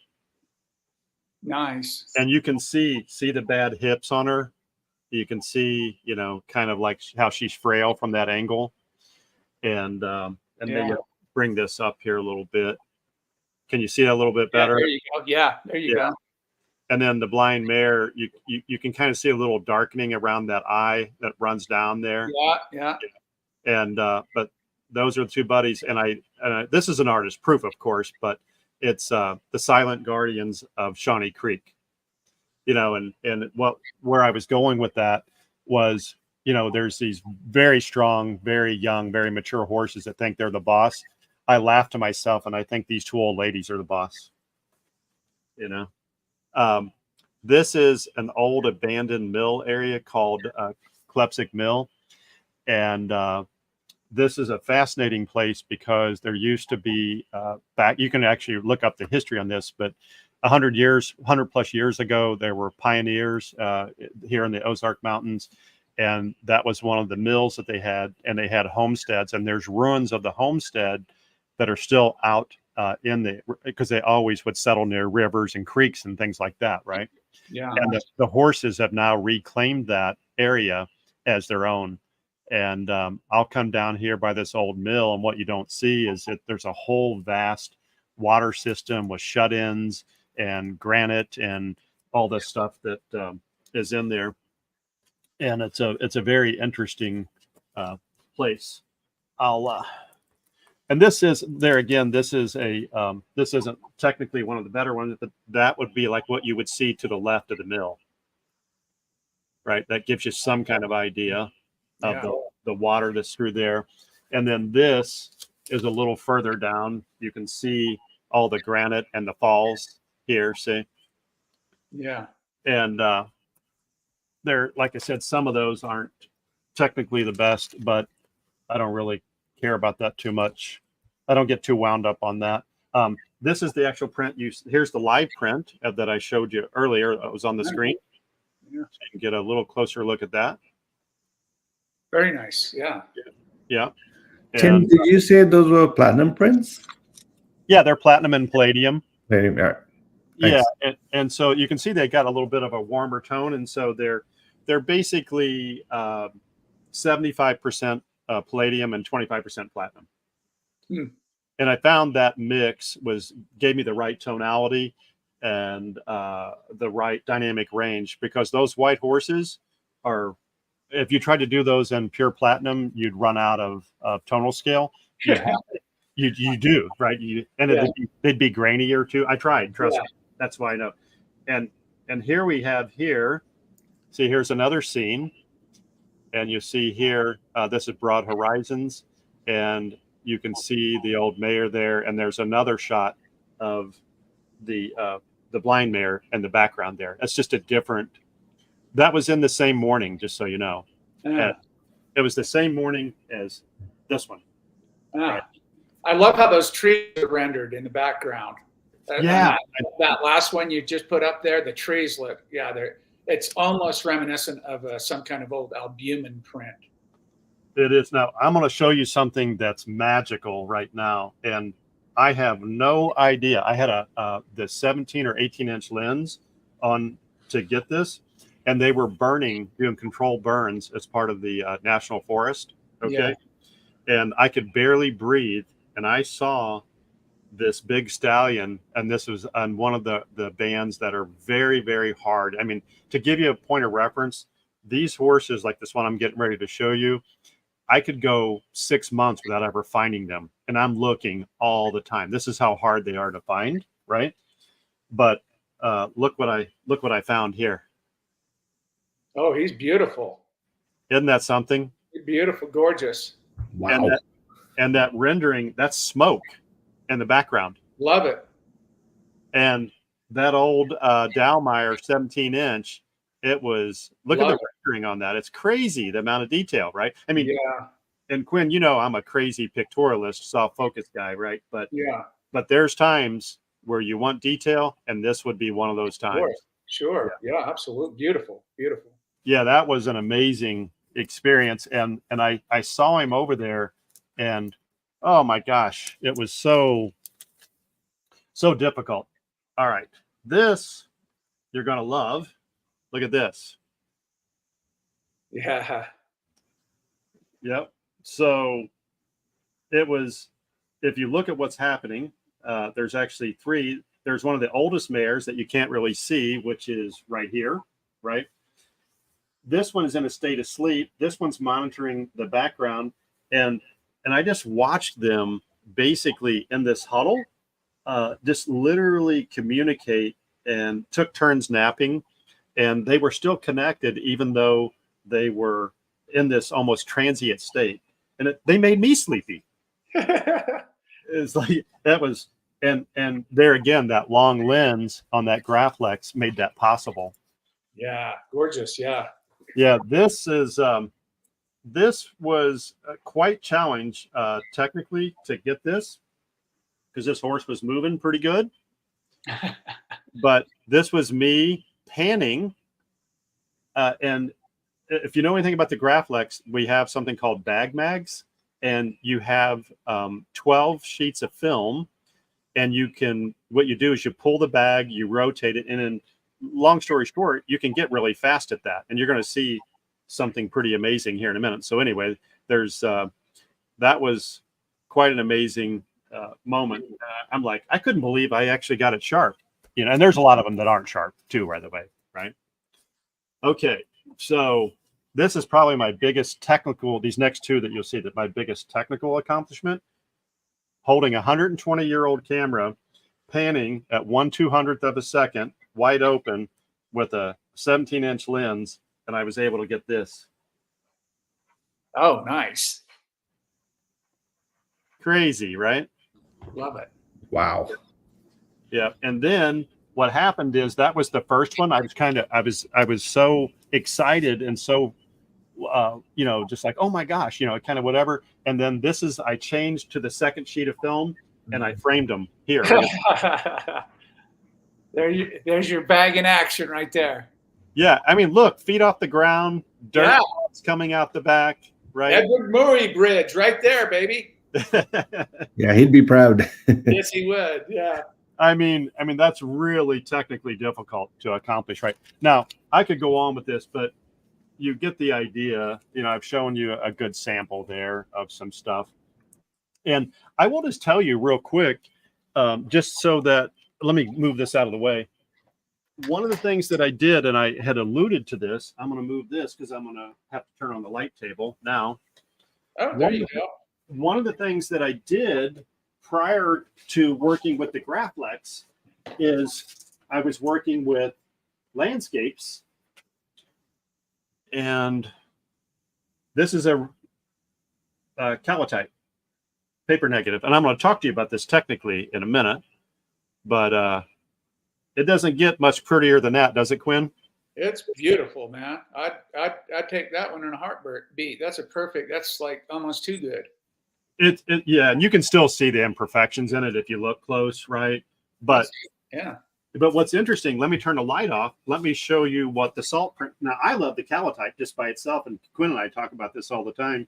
Actually, I'm on a journey right now of building some backlit frames where I'm going to be framing and mounting my 14x17 Calotypes, and the Calotype is the final artwork. Is like, I don't need to print it. I mean, when you get them like this, I don't even want to see it printed. Sometimes. Yeah, exactly. Real quick, Tim, just a real quick, Thilo asks, how close were you able to get to the horses, for example, when taking the stallion photo? How close? What was your distance? Your lens was quite long, though. I mean, yeah, it was an 18-inch lens. So I was probably like 75 or 100 feet, something like that. Okay. 30 meters? Yeah, something like that. Yeah.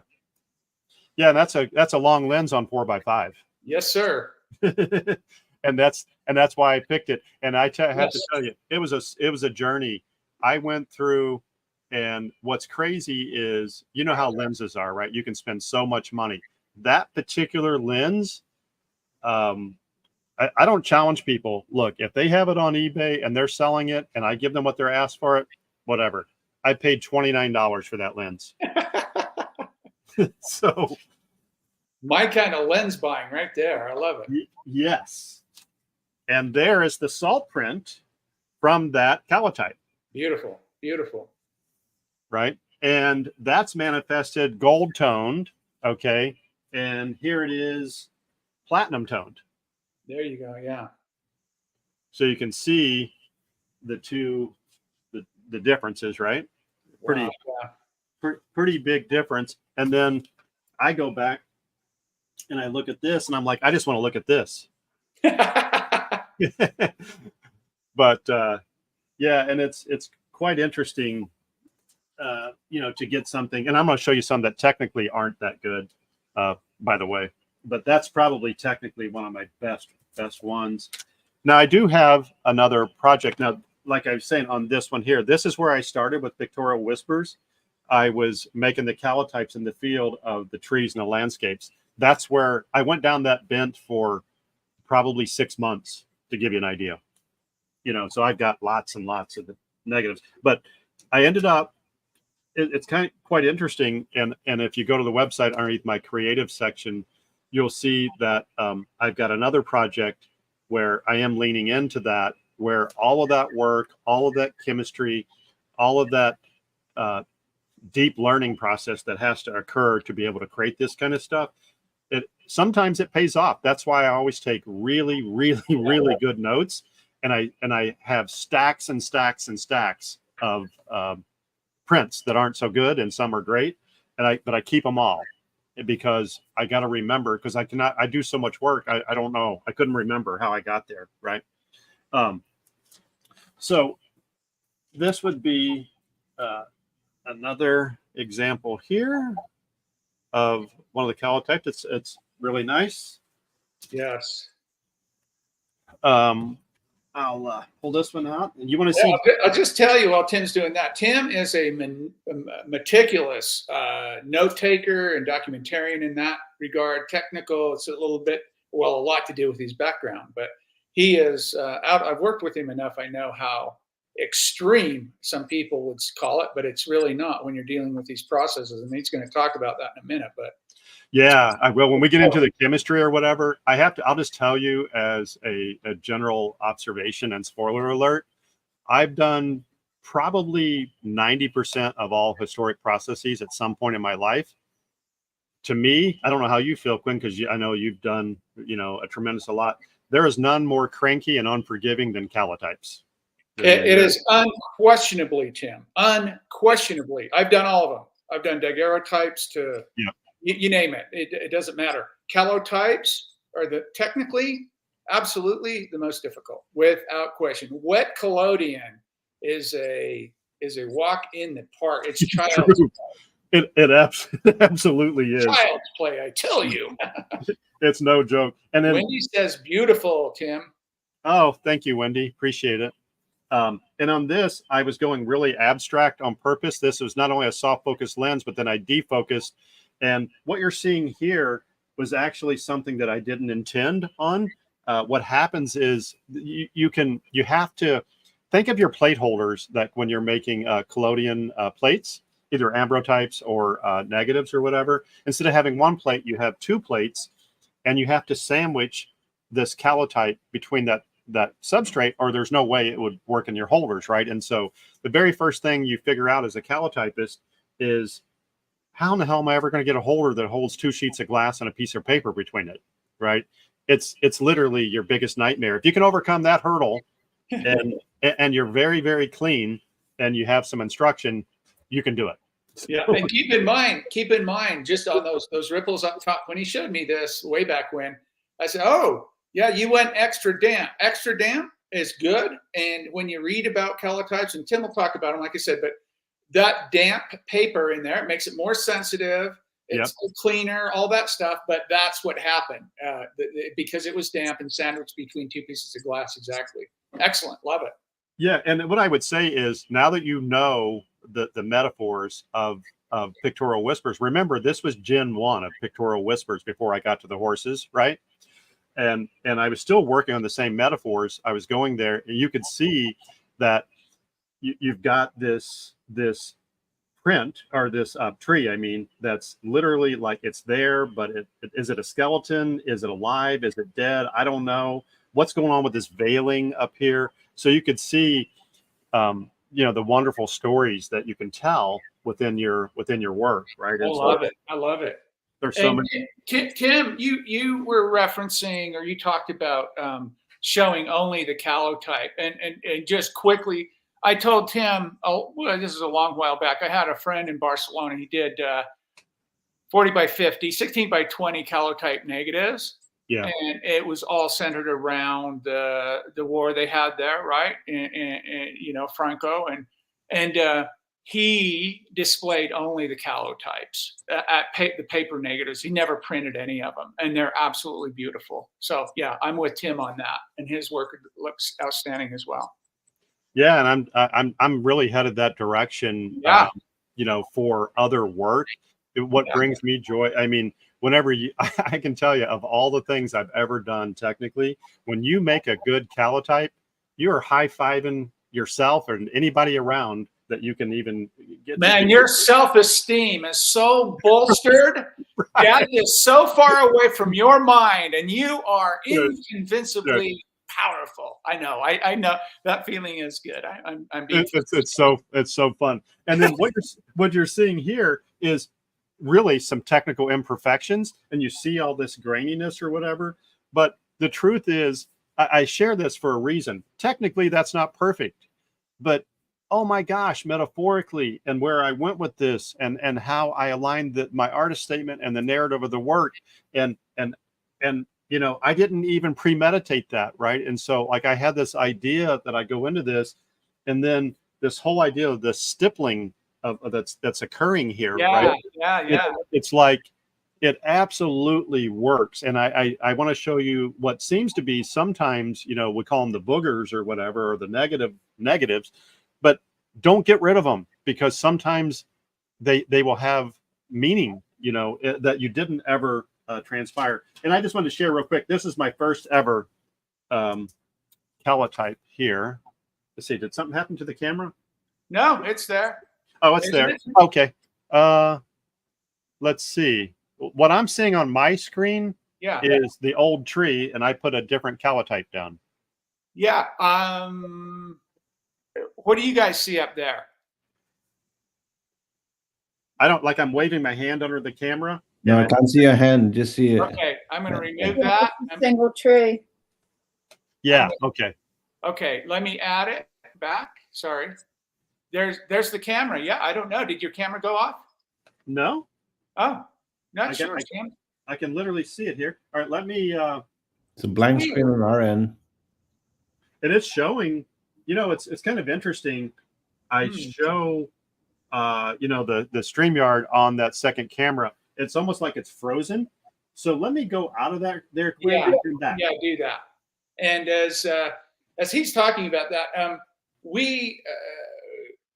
you know, I've gone through, and he'll talk about the green line. If you guys ever want to do paper negatives, the green law process is the process you want to tackle, because out of all the variations and the variants of the paper negative process, starting with Talbot in the 30s, all the way through. Are you there? Yeah, try. It says I'm on backstage. Try me and see if it'll show up. Oh, you are on backstage, and that's why I can't see you. But it is, and actually, I'm going to go through the chemistry on that too, Quinn. Okay. Yeah. Good. And the I kind of get to you now, Tim. Let me do this. It drops one down, and I can't see anybody, so I end up enter full screen. There we go. Sorry, I couldn't get to it. Add to stage. There it is. Oh, there we go. Full screen. Okay. Yeah. Okay. Perfect. So what I wanted to show you here was this was my first crack, my first ever calotype. And I remember that. Yeah. And it's like, damn, that's worked out pretty good. I can do this. All right. Love it. So and then I'll show you some other Genesis here real quick, just to kind of flip through. So the folks that love collodion. So here, oh boy, reflections abound there. That's all right. We get it. Let me see if I can. There you go. Yeah. I'm still getting that overhead light reflection. Bummer. Maybe I can tilt. Yeah, pick it up. There you go. There you go. All right. So that's just a positive, right? So there was some work that I was working through, some examples. So there's that. Love to see the processing, right? Or what you tried? What are you doing? Yeah. Yeah. So, you know, I actually went and bought these old vintage windows, and I was working through stuff and different lenses and, you know, just all this stuff that goes on. This was actually with a Dalmar 3B outside. You can see this lovely swirl. Woo! Love this world. Yes. Yeah. Beautiful, beautiful, beautiful. Yeah, you got to have so, and I have like over 100 of those just to give you an idea. Yeah. So then to kind of round out the discussion, you're gonna remember this, Quinn. We're gonna we fought this problem and then we embraced it. Oh yeah. Yeah. Okay. Yeah. So here's some collodion negatives, and you think I love that, Tim. I still love that. I still love it. Just seeing that, I love it. Yes. And so it was so funny. Quinn and I were working through some stuff technically, and I'm like, look at this crazy stuff I got going over here. and he's like very supportive. He's like, that's awesome, man. I love that, you know. And it's like, no, this is a technical problem, you know. and then I slowly, anyway, so I would just tell you what the problem was. What you're seeing there is the result of egg whites from Walmart. Yes, exactly. Yes. So Walmart powdered egg whites, wasn't it, Tim? yeah, liquid. Sorry, you asked me, hey, have you ever tried the liquid egg whites? I said, I just probably go out and get some chicken eggs, and I'm gonna try it. Tim's like that though, guys. He'll say, yeah, let me try it. I'll do it. I'll screw some plates up and paper up and stuff and let you know how it goes. I mean, who cares? It's only a couple $100 worth of chemistry, right? Yeah. So anyway, you're seeing what happens, but I went through that phase. Tim, put that one back down for a second. Sure. Just for a second. And technically, what are those spots? Yes. What are those spots? You're never supposed to get those. Yeah. Those are hot fingertips, guys. Right there. Fingertips. The temperature difference between his fingertips coming out of the cold bath and the silver processing in the bath, or going into the cold bath and the warm fingertips. Yep. Yeah, absolutely. I'll let's see. I'm trying. For some of you, that doesn't mean anything, but if you do wet collodion, you're going to have these if you do glass. If it's a cold, and then I'll show you that. That is where I started to catch on a little bit. Yeah. And, you know, and I'm like, I did this, I did that, but then you guys will love this. Then I explored. I went to the Smoky Mountains. Look at that plate. There you go. Beautiful. And so that was. Are we still on wet collodion? Yeah, that's still wet collodion. Excellent. Yep. And then I did another one, and I couldn't figure out here, and I got these weird. See the half moons? Yes, I remember this now, Tim. I do. I remember this now. Yeah. You remember that? Yeah. I was like, there again, I resisted that, right? Yeah. Oh my God. You guys are gonna love this. This is the craziest thing you're ever gonna see about collodion. Look at that.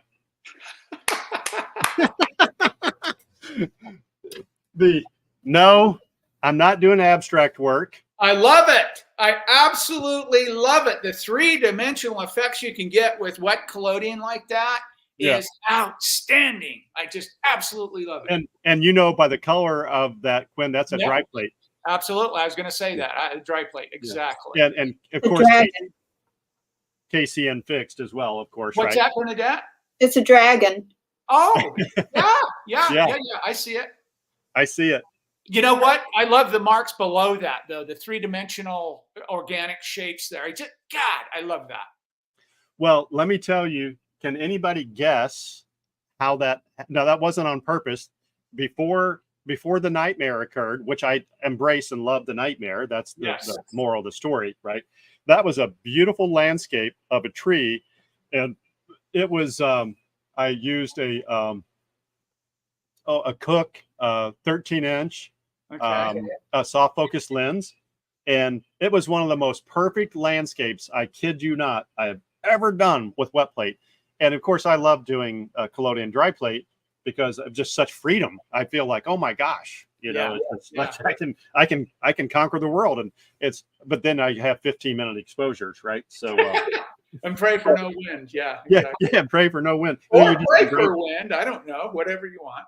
What happened is here's how technically this occurred.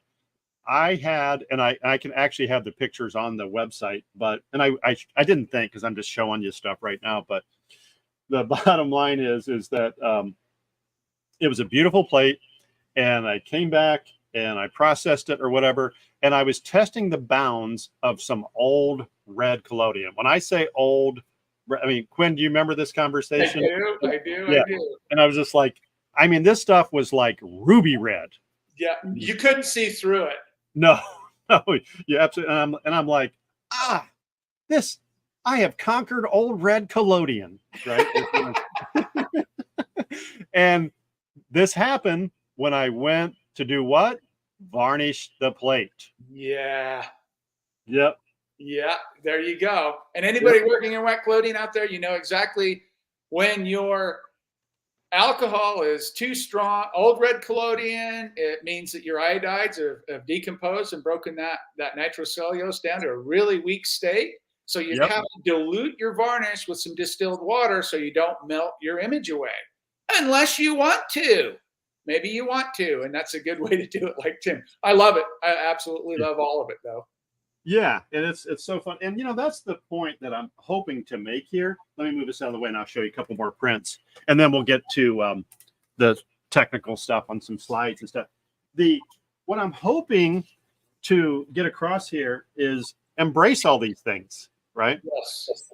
And so Calotype negative, what I did is, like I was sharing this with Quinn last week, I built a studio outside so I could get, of course, natural light. I've got a bunch of old vintage windows. I have all this stuff, and I'm framing up this studio for this other project where they're all Calotype, both whole plate 8x10 and 14x17. I'm going to show you a 14x17, which turned out to be a nightmare in a moment here. But that is actually a gold tone. Here is one, palladium tone. Look at how different that is. That is so beautiful, Tim. That's just so. I love your setup, and you know, to look at his setup and then to look at this, that's what's so interesting about creating art, being creative. Sheldon talked about just the act. Why would you need to render? Why would you need to do that? Because you want to render reality different, and boy, does that do that. Yeah, and you know what's interesting is if you subscribe to my blog, a lot of these behind the scenes photos of this, unfortunately, I can't share it right now, but because I don't have, didn't have it worked out in my mind. But I can tell you, it transports you, to your point, Quinn, to a completely different world. Totally. Right? Yeah. This is one. Remember the collodion negative of the Smokies that I showed you earlier?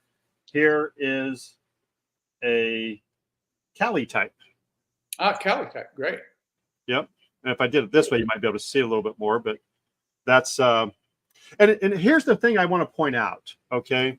This is really, really important, I think, as we get into this. Now, when you look at that, you saw the plate. And to me, let me turn it this way so I guess you can see a little better.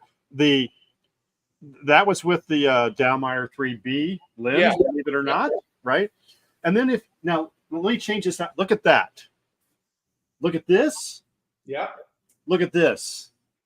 I feel like I'm operating in different centuries, right?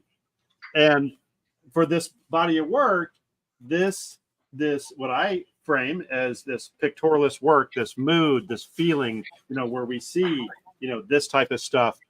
You cannot get that with any other medium that I am personally aware of. You cannot get this look any other way. I agree. And, You're emphasizing the importance of process and tools, and that's where these do become very valuable in creating the work. And you need to have that knowledge. Yep. It's like understanding color theory, right? If you're a painter, or understanding light, if you're all of that stuff. These processes, if you're going to work in historic processes, you need to know what's up. Yeah, and so when we looked at, if you remember, on say this version right here, well, here is a cyanotype where I'm altering the acids to get the manifestation of those colors. Yep. Right, and it's totally different. And if I remember right, here let's look at that's probably looks like a tannin, or maybe. Yeah. Is it tannin? Yeah, it was pyrogallic acid, Okay. grams in a liter. And then I did 1 + 1, 5 cycles.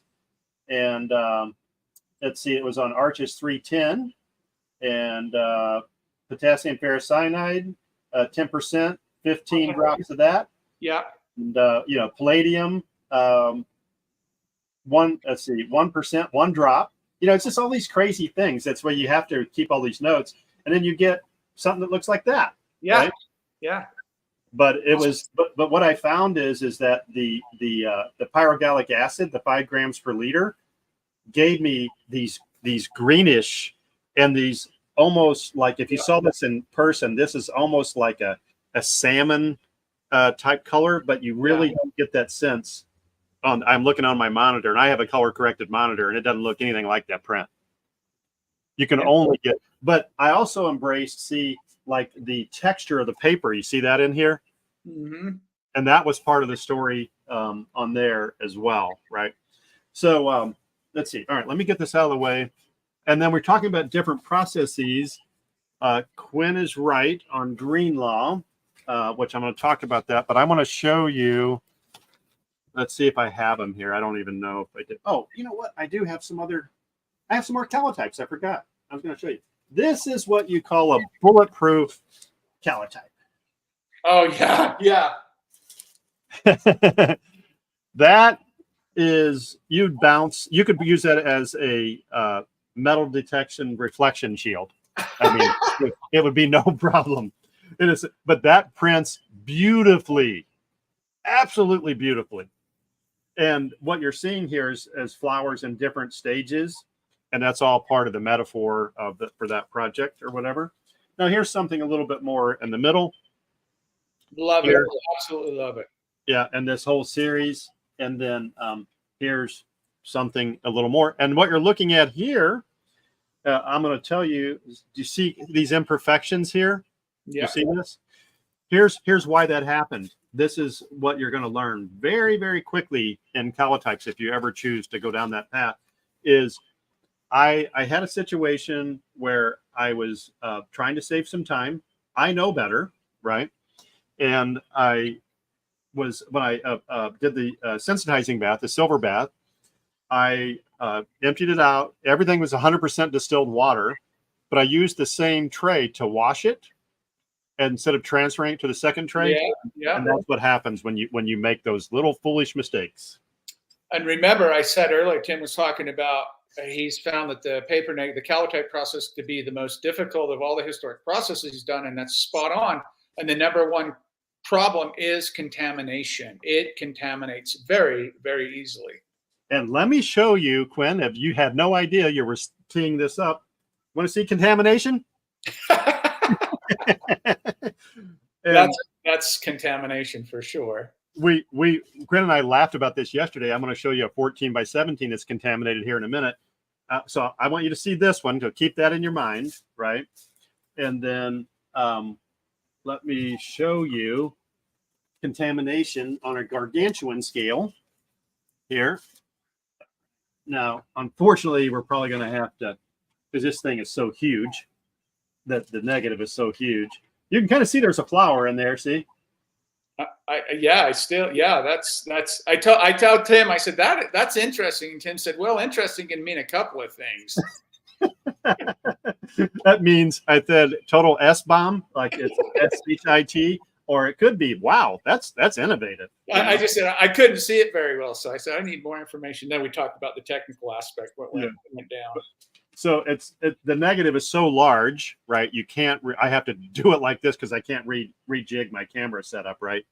So you can see. Anyway, what you're looking at there. Let me show you the smaller scale version so that you can just get what it is. Remember, I told you have to sandwich your prepared calotype whenever it's ready to be exposed between two glass plates. Well, if you're doing collodion, then you better clean those plates with your plate cleaner. And we know the 3 parts of the calcium carbonate and Everclear and distilled water or whatever.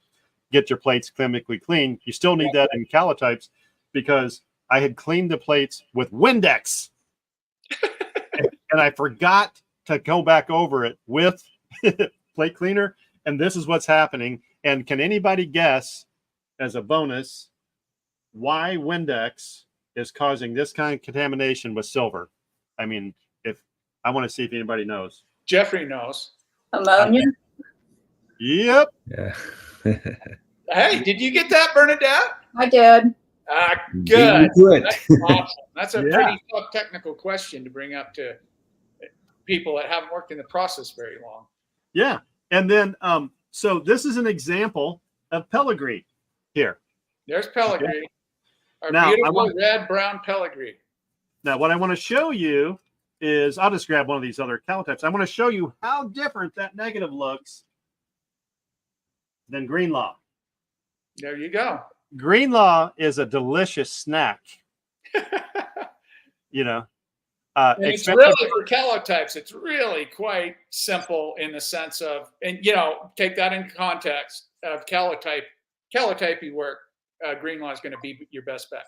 Hey, Yeah. Is Maria R asks, is Calotype an expensive process, Tim? Okay, so I just want to make sure, because there could be a misspelling, but if we're talking about calotypes, paper negatives, Calotype, the answer is absolutely yes. It's ridiculous. And both She's talking about the print. K1s, K2s. Will you briefly describe that for her? The Calotype, Calltype, that is about 1/20th the cost of platinum and palladium. And Yes, sir. And you would not know the difference between my Calotypes, Calltypes, and my palladium prints. You wouldn't know unless you had an XRF scope. Especially if they're toned. If the Calotype's toned with palladium, it's virtually impossible if everything's right.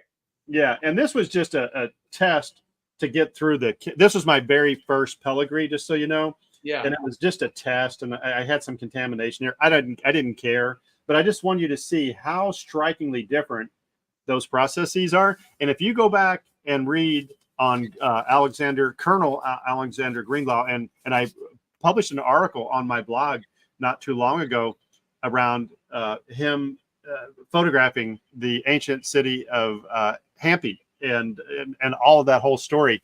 And everybody in India. Yeah.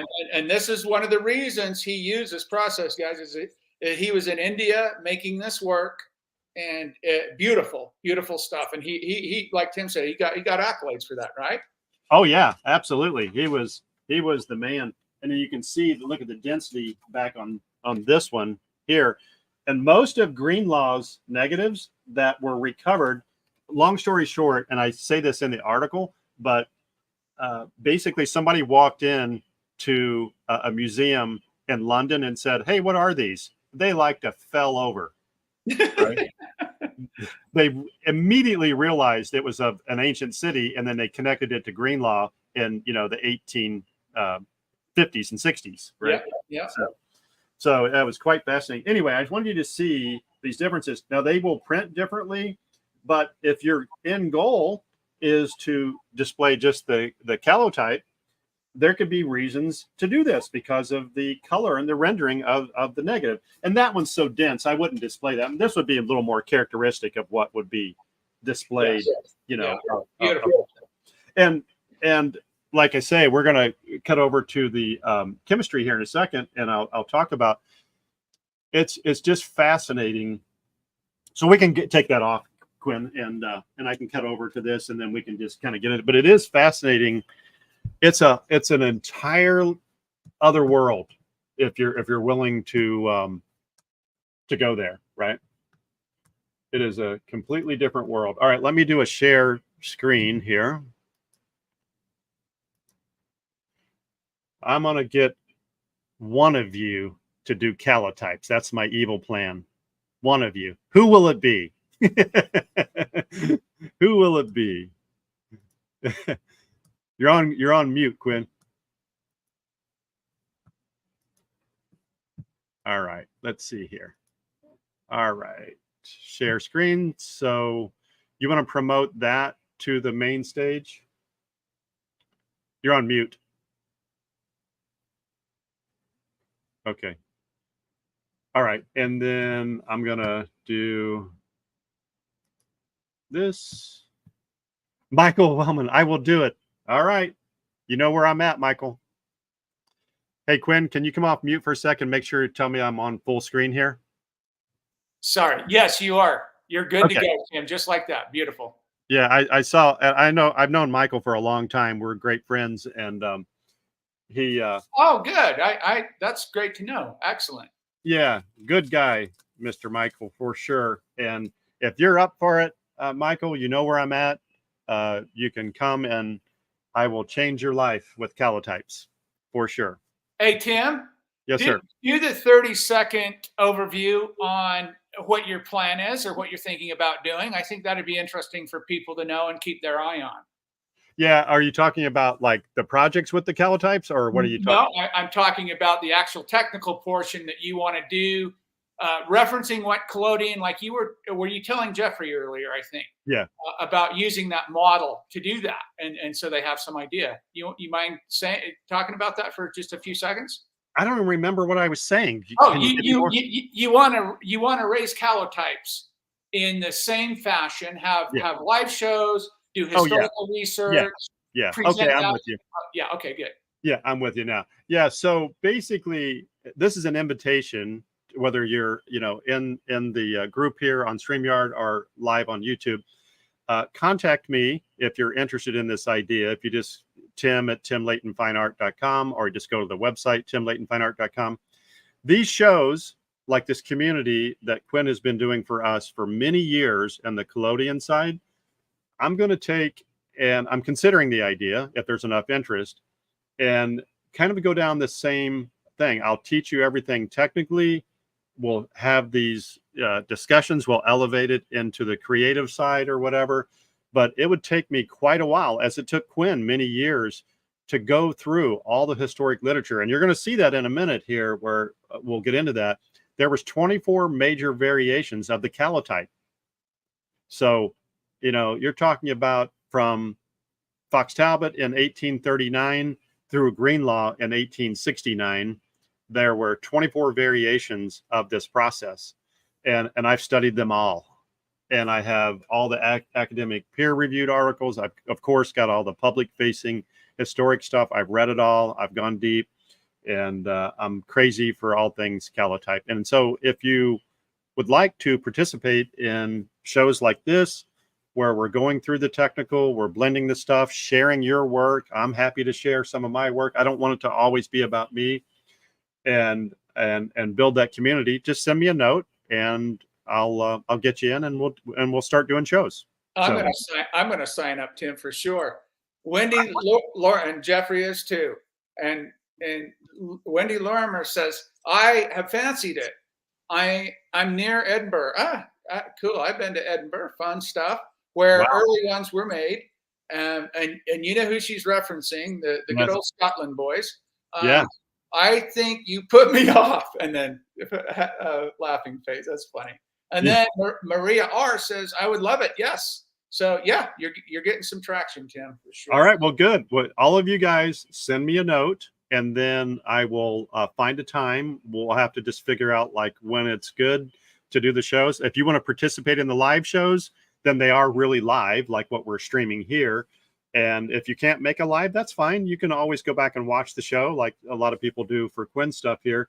But I'll take you on a journey of anything you want to know technically. I'll share everything I know creatively, and just want to build a community around that. And I think, if it resonates, it'll be great. So it sounds like we might be there. So just send me that note. And all right. Just one quick second. I'll vouch. Tim is far better than I at this kind of stuff, because he has to my mind, he has a more technically oriented brain, and he's very thorough. His notes are incredible, like I said.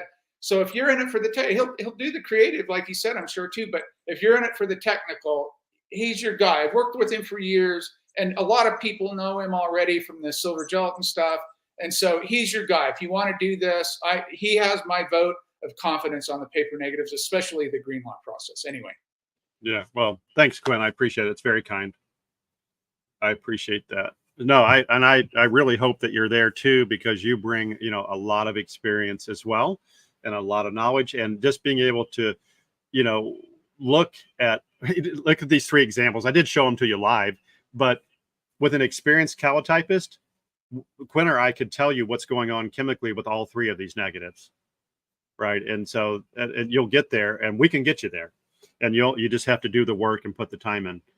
So in what ways do the ephemeral qualities of calotypes, paper negatives, symbolize the human confrontation with mortality and the passage of time? I want to cover this real quick before we get into the technical gooey stuff. So what are my thoughts about this? So Quinn, I think we align on this pretty well. Those ephemeral qualities, right? They just really resonate with my work. And once again, if you go to the website and you look at my different projects that I've got going or whatever, it's just really central. And they just have hit me in a place. I would say this, that I have been searching for something for over 40 years of being able to create a body of work that truly reflects what my creative and my emotional intentions are.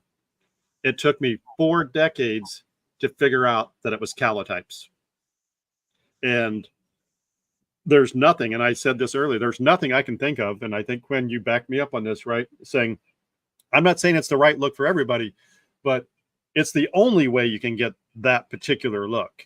And there's just I would totally agree with that, Tim. You're right. There's just no other way to get it.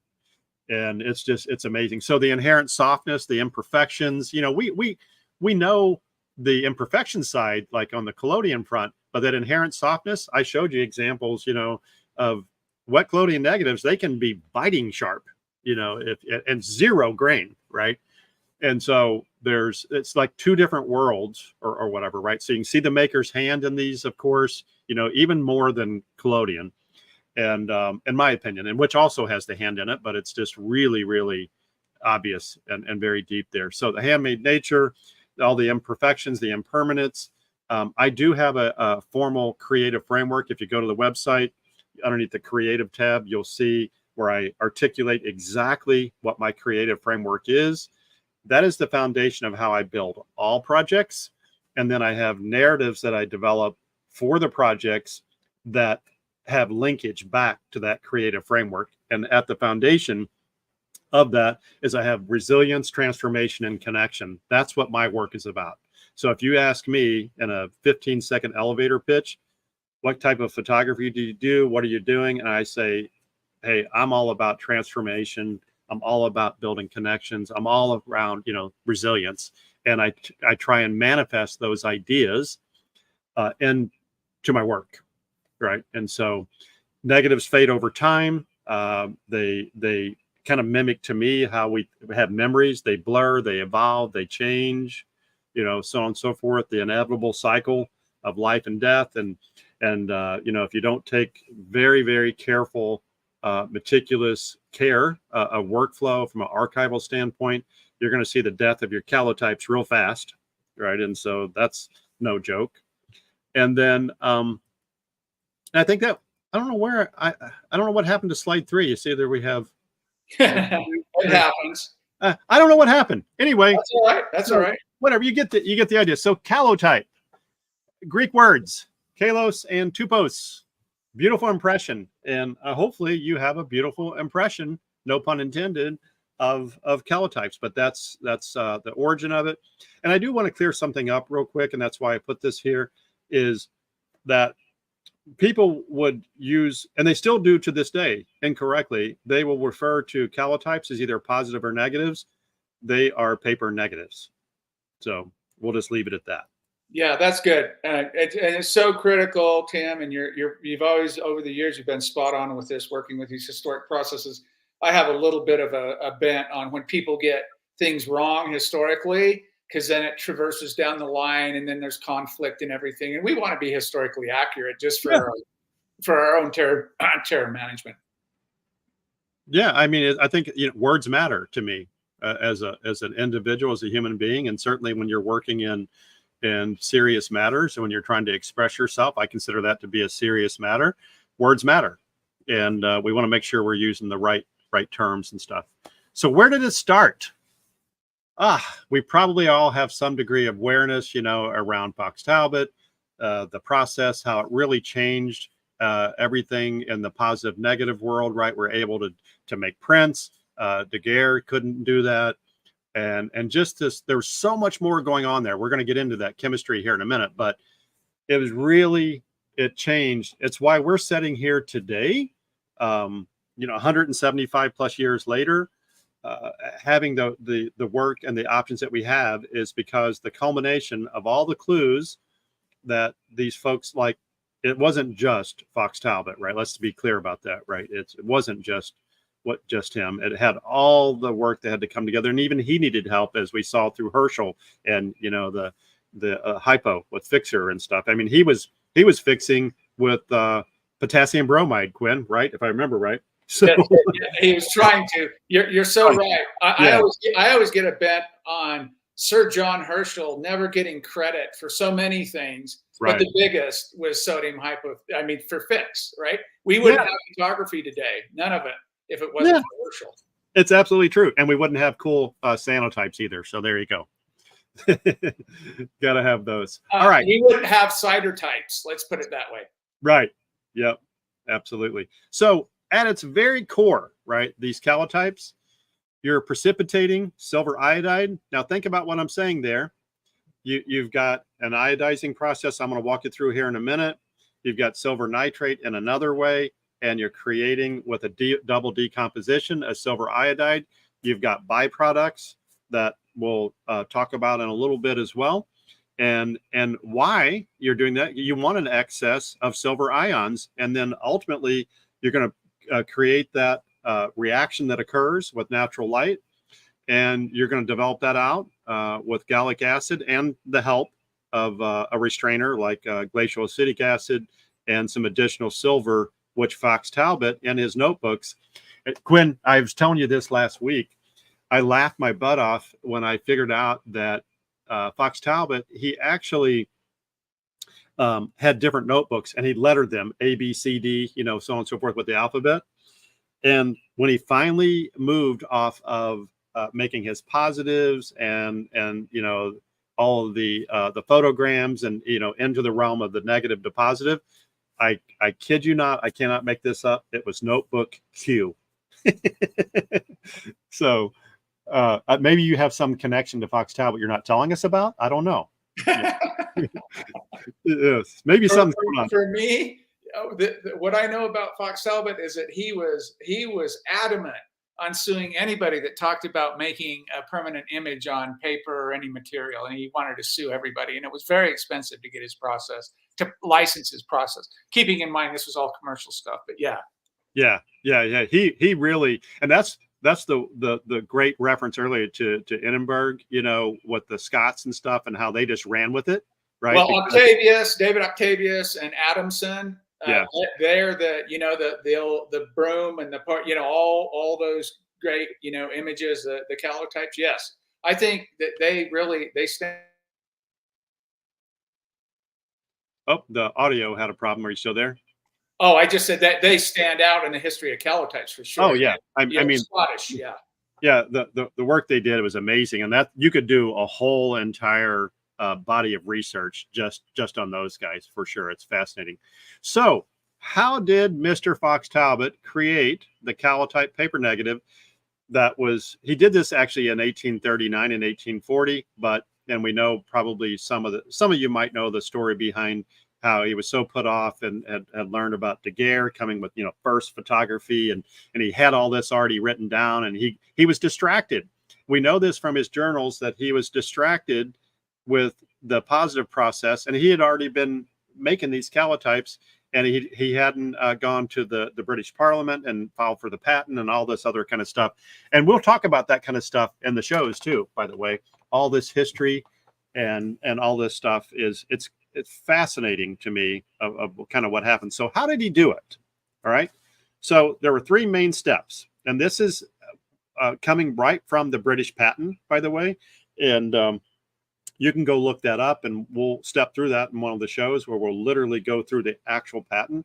But he called them iodizing, exciting, which is what we call today sensitizing. And I love this one, bringing out.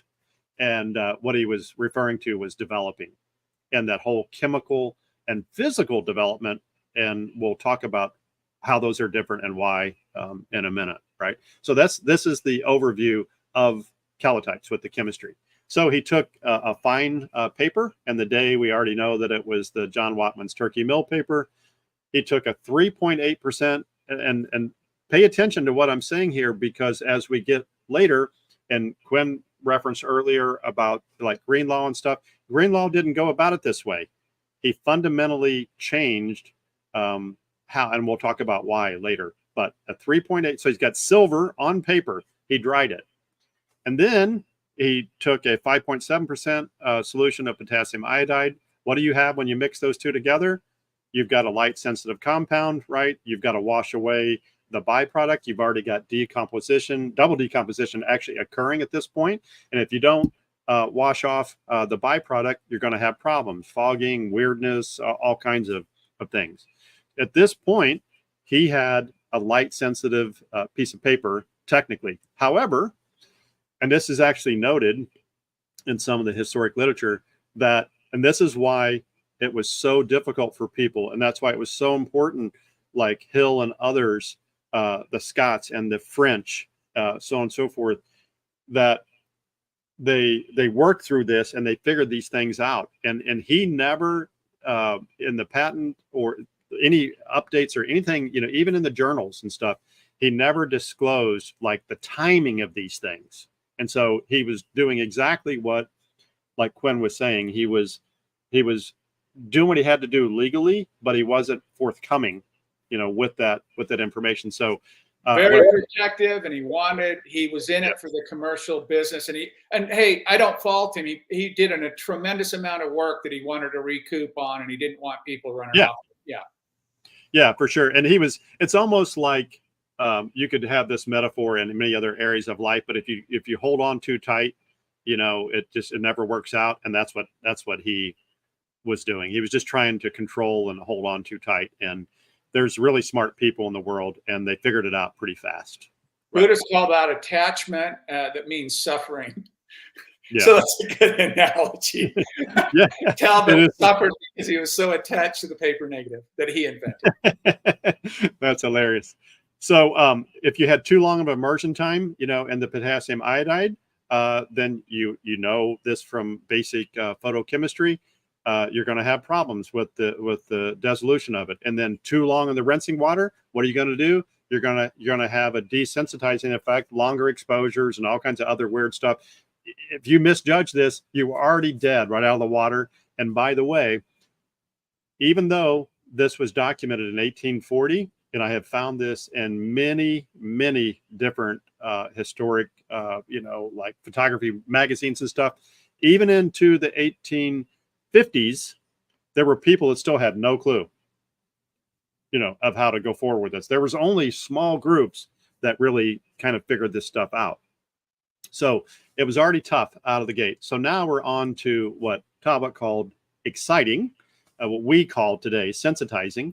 So now that the iodized paper is excited, right, before exposure, he was going to treat it again with his gallonitrate of silver solution, which was another 4.9% of silver nitrate, acetic acid. Like today, we're going to be using glacial acetic acid. It's just a more pure form. And then he was putting in a very dilute gallic acid, which is a developer in there. And I do note here that it's well documented in Notebook Q that he knew that it wasn't necessary. But what he was doing, he was trying to cheat the system and get a little bit shorter exposure times. And so we know this from like the research of Larry Schaaf, Dr. Larry Schaaf from Princeton. He's written quite a few things about Talbot and in particular. And actually, I was in contact with him last week. He's since retired, and a new professor has kind of taken the stand, and I've got a meeting with her set up in a couple weeks. And so I'm trying to get her on the show. Wow, that's cool, Tim. Yeah, and she can really bring that academic side to light that I wouldn't have access to, right? And so it's for sure. You find people that cover your weaker sides for sure. That's awesome. Yeah, that's great. And just access too. It's not necessarily a gap in knowledge. It's just I don't have access to the material that she does.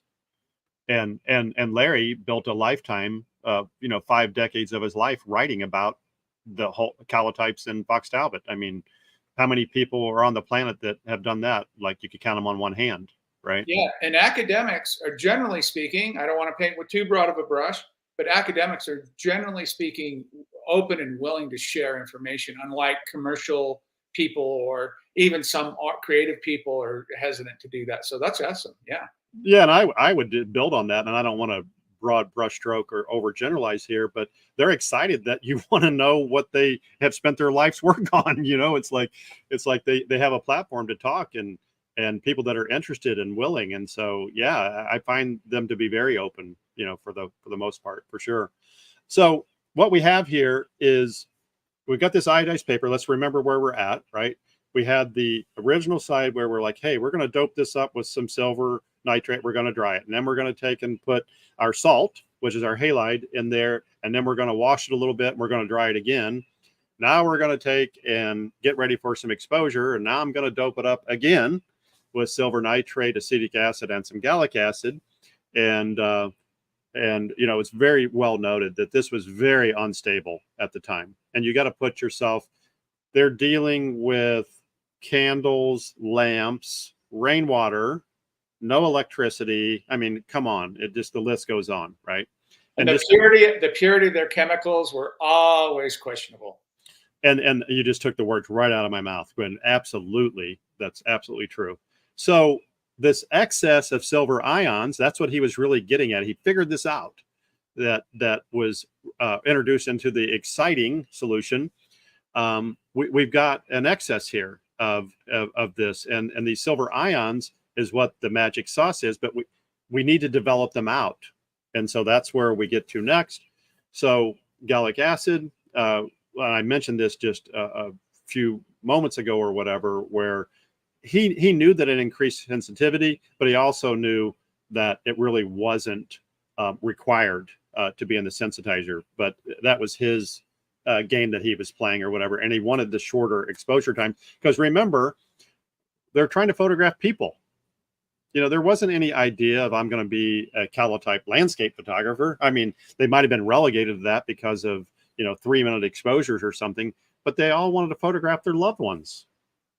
And that was amazing, that would even be possible, that they could travel and they could take pictures. We can't even fathom that thought, from where we stand today. But you have to sometimes put yourself into that mindset of understand that they're making technical chemistry level choices based on emotional desires, right? And there's a lot of this stuff that goes into that. So anyway, he went through this process, and I even mentioned it here around the spontaneous, decomposing that happens, the spoiling effect of the paper. I even see that today in the new, we'll call it the 1869 version, which was quantum leaps of where Talbot was. I still see it happening, today. So it's amazing, what's happening. So what did he do? So he exposed it, and he said that in his all his personal notebooks that he could get, something around 1 minute at f15, and if he was wide open at f3, he's getting about 1 second. And I can never create the type of negatives I've done Fox Talbot's process, but those negatives are terrible. I mean, they really are. They're pretty rough. When you compare them to the quality of the negatives that I showed you earlier, and even, that would be somewhat questionable for some people, the quality is night and day difference. And to think that he could get 1 second at f3 with that chemistry, I don't know how you feel, Quinn, but I'm kind of scratching my head on that one. Yeah, I think there was a lot of, as they say, tomfoolery going on in those early competitive. This was groundbreaking.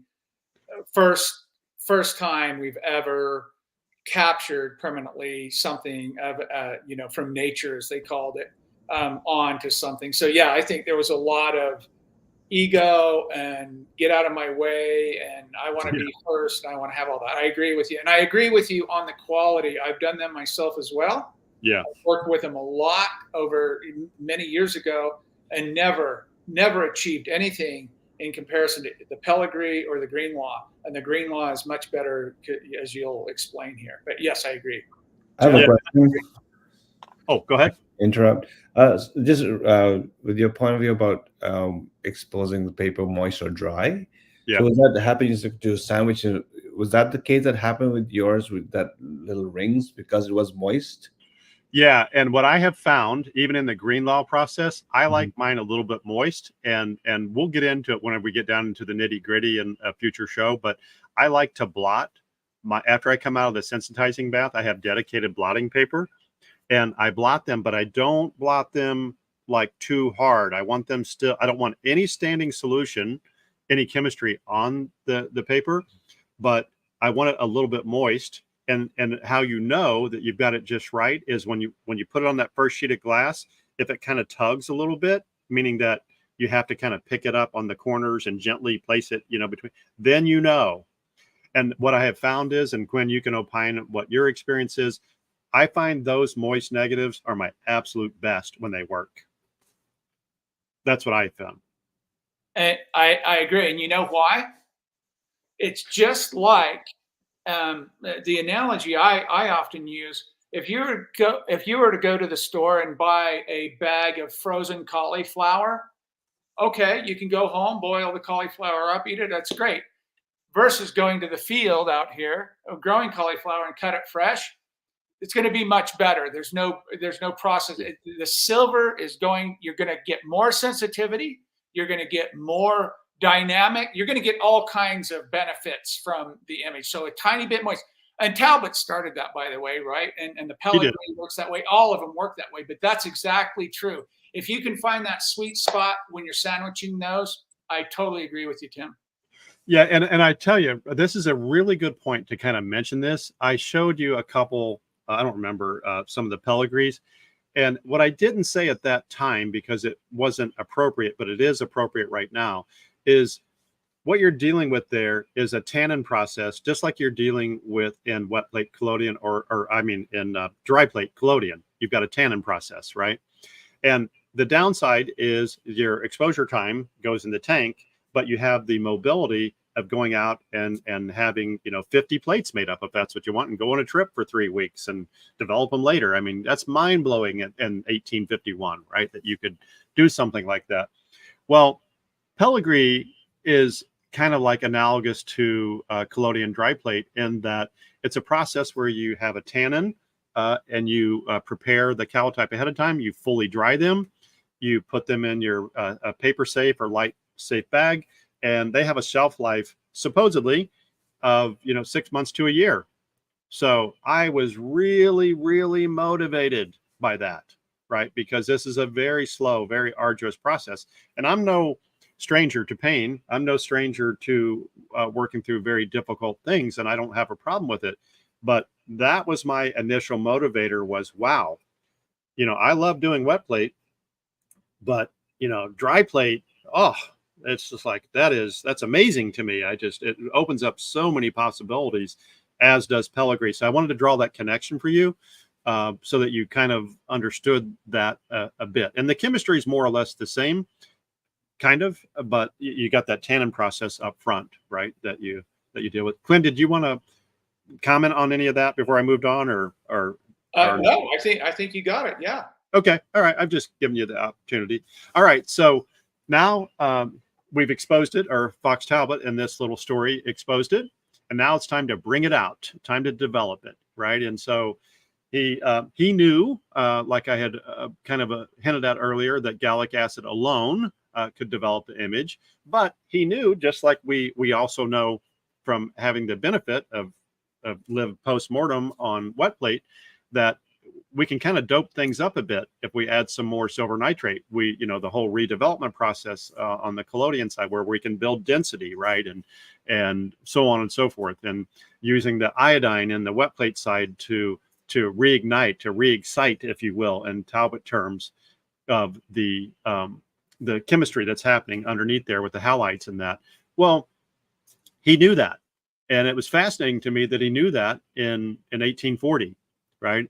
And that was, he was making those choices technically of what he went to patent with based on these ideas of what was happening in the world that time, and people wanted pictures of people, and this whole idea of saying, hey, I can get 1 second exposures. You would be, you know, the prince of the ball if you could get 1 second exposures in 1840. So you have to think about that stuff. It's fascinating to me.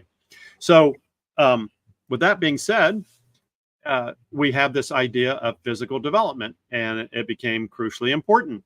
And so that's what physical development is, by the way, what I just described, a moment ago.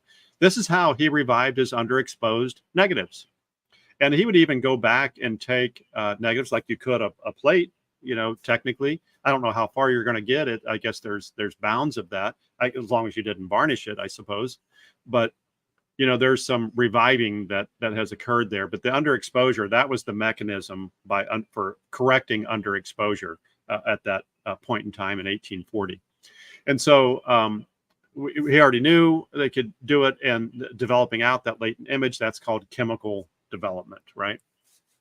So now I need to stabilize it. And as I mentioned earlier today, that he was fixing, or was attempting to fix, with a 2% potassium bromide solution, and which ultimately converts the residual free silver ions to insoluble silver bromide. And that's what he was kind of banking on at the time. And it wasn't until, and it was funny because if you look at the timeline of Herschel, and I'll talk about this here, he actually knew that in 1839, but it wasn't until 1843 that Fox Talbot really adopted that whole idea around hypo. So I find that one of the most puzzling things about a brilliant man, that, and if you read about the history, I mean, this guy was brilliant. He was intellectually absolutely brilliant. Even as a young child, he was off the charts smart, right?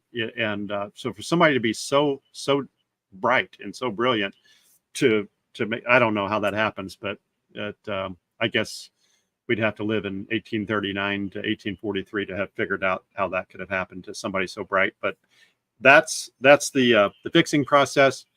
And then I kind of mentioned this as we were just kind of talking casually. His goal was to maximize sensitivity. He wanted to reduce exposure times. We know how he did that now. We know why he was introducing gallic acid into his sensitizing or exciting bath. He was trying to cheat the system. He's using a fast lens, all these things that go on, right? And we know all this because in his notebook Q, this was all well documented. And so he knew that. So Quinn, this is something I don't think even you have seen. I have not. What you're looking at right here is 6 months of my life. One slide.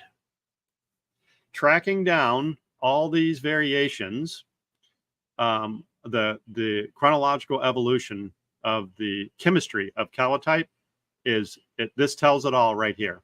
So 1841 represents the British patent, and you can see even he came back, and I can talk more at a different venue.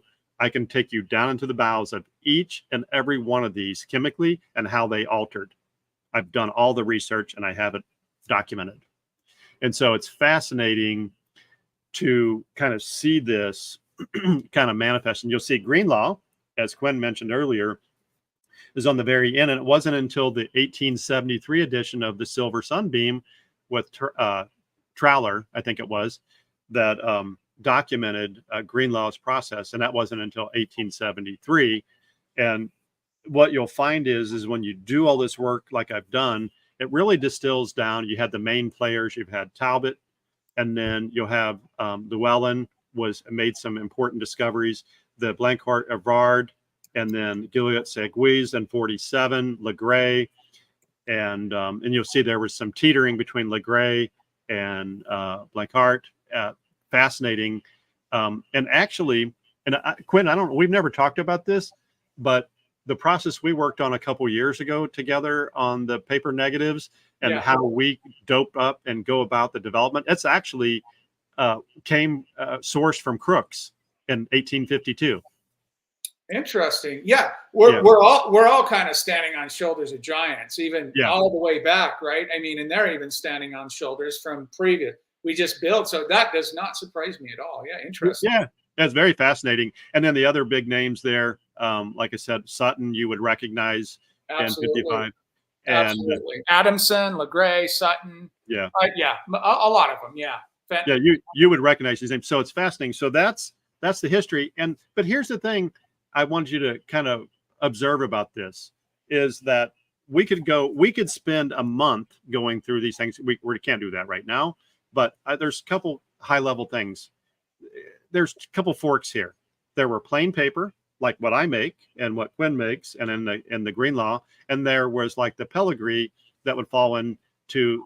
It doesn't have to be, or LeGray and the pre-waxed and so on and so forth. I never had any luck with pre-waxing personally. I don't know, Quinn, if you can comment on that, but did I do it? Sure. You know, I have a friend in Paris, Martin Becca, probably the best calotypist in the world, in my estimation. Yep. And if you don't know who he is, please look him up, ladies and gentlemen. He's fascinating. He's a wonderful human being on top of everything else. But yes, he turned me on to. He was a big believer in LeGray, and yes, he turned me on to that whole process. Yes. Yeah, and I say, you know what, Tim? You hit on the money. Those paper negatives are sharper than wet collodion in some cases, so it wasn't a fit for me. Yeah, it's just amazing, and the work that Martin has done. You know what I love? I love his Dubai work, where he does that contrast between the old world calotype and the modern, universe of Dubai. Right? They couldn't be like polar opposites. Absolutely. Right? So every year we'd go over to the Paris photo group, right? They get together, Bièvre, the place just outside Paris there, and would go over to Martin's house on Friday night, and then go to the fair, or go to the show Saturday and Sunday, and we'd come together and share work. And so I got to go through his darkroom. I watched him printing that Dubai work. 16 by 20 on special albumin stuff, his own thing, on wax paper negatives. Whew. Wow. Yeah. Wow. That is wow can't even capture it, right? I mean, it's just amazing to work at that scale. And I know, because I've made ultra large format calotypes, and it's tough. It makes you wonder if you really need to be doing it. That's how hard it is. I mean, it's brutal. It's absolutely brutal. And the body of work that he has created in particular at that scale is, that dude has, I'm like, you're the man. Yeah. And he's a great guy to boot. That's what I love best about it. Yeah, I know he doesn't speak any English. If he did, that'd be great to have him on the show at some point, but that'd be tough unless I asked him about that one time, and that's exactly what the problem was. Language. Yeah. That's okay. Yeah, it's good. So there are two broad categories of exciting. So you got this the whole approach that I just walked you through with Talbot, and then you've got this more. I won't get into this now. This Kundal's dilute approach. That's too much. We don't have the time for that right now. So we'll pick that up at another time. And then the physical or the chemical development, and or kind of predominantly being the gallic acid. And you'll find out that Greenlaw kind of like cut the middle, I guess, took the best of all worlds. And that's what happens whenever you're at 1869 versus 1839, right? And so there's a lot of advantages there. So no matter how elaborate the recipe, and when I did this analysis, I realized that whether it was pre-wax, it was this, it was that, or whatever, the underlying chemistry that we know what all those bits and pieces are, because we walked through them, it's essentially absolutely linked back to Talbot. And so what they figured out is variations in workflow and the dilutions. And there was some stuff that was just being created for like commercial purpose, like I'm doing this unique thing, with the calotypes, and it had no material effect. And so what happens is you can take those 24 and whittle it down to about 6 major workflows. And that's kind of like a show within itself as well, right? So at the heart of it here, we're precipitating silver iodide. We're sensitizing it because we want the excess of silver ions. We're getting a latent image that we're all familiar with through the natural light, and we're developing that out with gallic acid, in some cases with a little help of some extra silver with some glacial acidic acid in there too, by the way. And if you don't know, gallic acid is actually a natural substance, and it's just fascinating. They figured out that it would develop, halides. It's like, I don't know how they figured this stuff out, but. And you know what, Tim? You know my images of the cover of my book, the rabbit skull sitting on gallnuts. Yeah. That's what Gallic acid is made from, those nuts, by the way. Yeah. Yeah. Heat it up, and those nuts fall from. Those are a process of the tree killing off invaders, aka wasps. You'll have to read about it. Anyway, I don't want to distract you.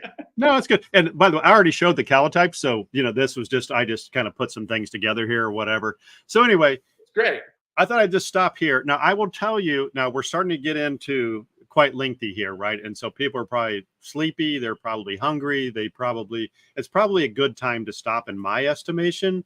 I want you to know that I could talk about other things. I'm not sure we should right now, but first I wanted to pause and see if there were any questions or whatever. And this is how, you can get to me. There's all my contact info, my email, the website, connect with me on LinkedIn. There's the YouTube channel and all that stuff. Right. So let me pause here and let me stop sharing this pen so I can maybe see people's faces and just see if there's any reason to go any deeper right now. I'm kind of feeling like maybe it's a good point. You should open the floor up and just see if we can have a little bit of a dialogue. Maybe somebody's got some things to share or comments or questions or whatever. Yeah, whether they be live on YouTube or here in the group. Yeah, let me read Boguslaw. Boguslaw's a friend of mine. He's in Poland. And he just put a comment in on the string side. He said, "Beautiful pictures and touching story. Thank you very much, Tim. Maybe this meeting will encourage me to find my own metaphors to illustrate my absent loved ones. So far, I have not succeeded." There we go. You made my day, Boguslaw. You made my day. Right? That's what I. Awesome. Yeah. I said to myself secretly, I didn't want to say this out loud. If one person made that connection, it was worth the time. So thank you. That is absolutely spot on. And you know what, Tim? This will go on in perpetuity as long as the world's around, or as long as it's up online. And many people will see this. You might not even be around, and now you're influencing people from the dirt nap or the whatever you do. Yeah. Yeah, and that's a good point, and that's one of the reasons. That's what my motivations are about doing these Calotype shows, because look, I'm not going to make a nickel off of that, and I don't care. I'm doing it because I ultimately want to help people. Right? I know what I'm going through. I know what others are going through, and please, whatever, if you believe in, I have a funny saying. I say, "Oh, baby Jesus, please." You can say, fill in baby Jesus with whatever you want, right? But I say, "Baby Jesus, please, let's stop talking about gear, please." Now you're starting to sound like me. Yeah, it's 15 years of watching your stuff, maybe. I don't know. But it is. Believe me, I've gotten emails where people just can't stand. I mean, or what are you doing? Of course. Yeah. Look, you think, I'm a universal like? No, I am like fine wine, brother. You either love me or you think I'm crazy. It's one of the two. Welcome to the club. Huh? I hope to be that anyway. Yeah, it's funny, but no, thank you, Boguslaw. Really appreciate that, and it makes, and I will offer this to you personally, as I would anyone. If you're going through that journey, go look at my website, go look at my metaphors, go look at that stuff, go look at my creative framework. And if there's something there that gives a seed, or you want to run things by me, email me. I'll answer you. I'm not saying I'm right, but I'll share my thoughts. Right. That's awesome. Yeah. Yeah. It goes for anybody. Yeah. And I saw another comment come up there too. I don't know. It was, I think, on YouTube or something. History. Yeah. Okay. Yeah. And I think that's also another key point, right? You have to be well read. If you want to if you want to do interesting work with wet collodion, calotypes, fill in the blank, right?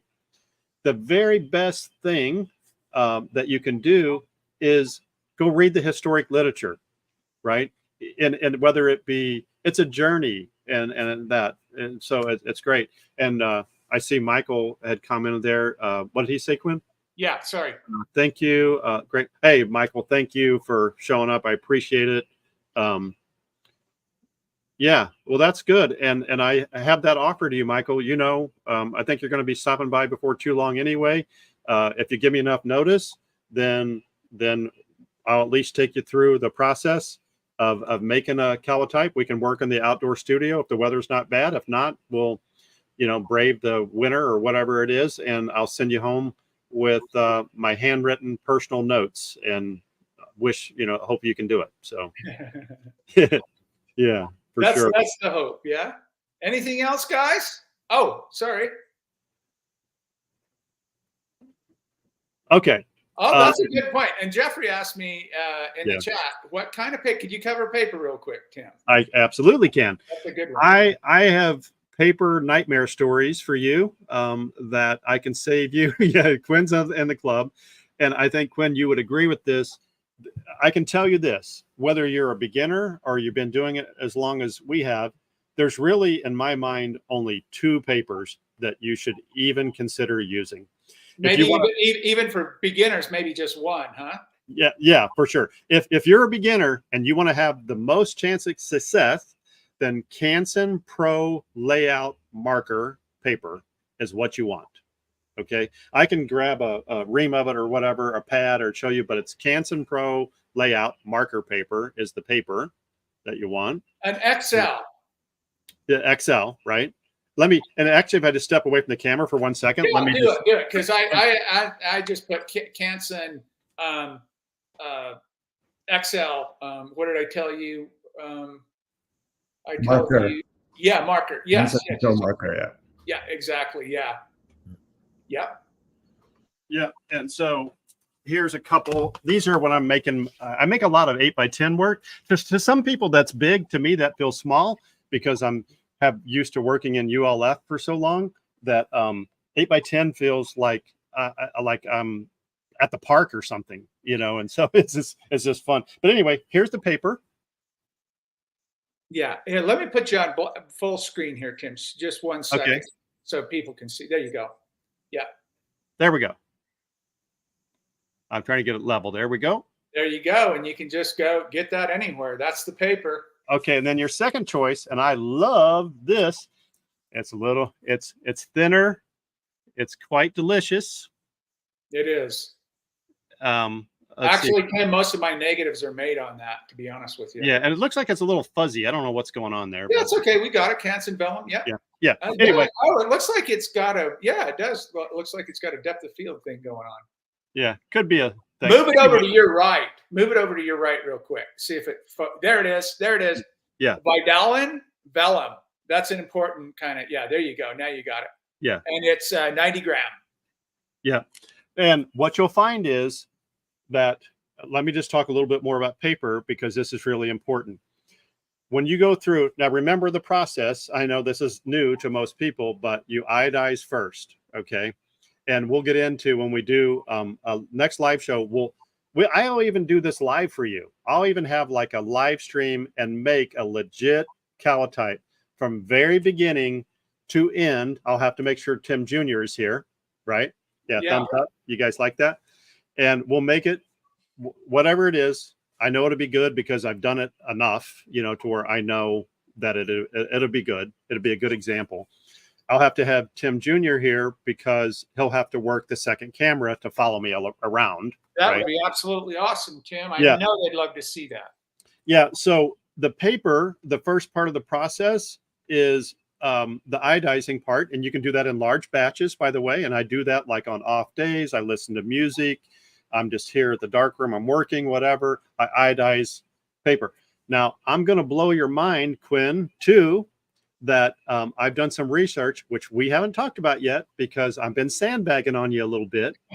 And I like surprises. I know you do. That's why I purposely didn't. And I'm just going to give you a little snack of that real quick. I don't want to derail on that, but I've started varying the dilution rates of the potassium iodide and the potassium bromide, two different variables, two different reference classes, and varying them in varying amounts. And I want you to think about what chemically is happening Okay. whenever you have a more dilute or a stronger. And what gave me the clue was the 1873 Silver Sunbeam edition, where they talk about Greenlaw's process. Yeah. They talked about he went from 300 grains, basically 6.8 grams, Yeah. right?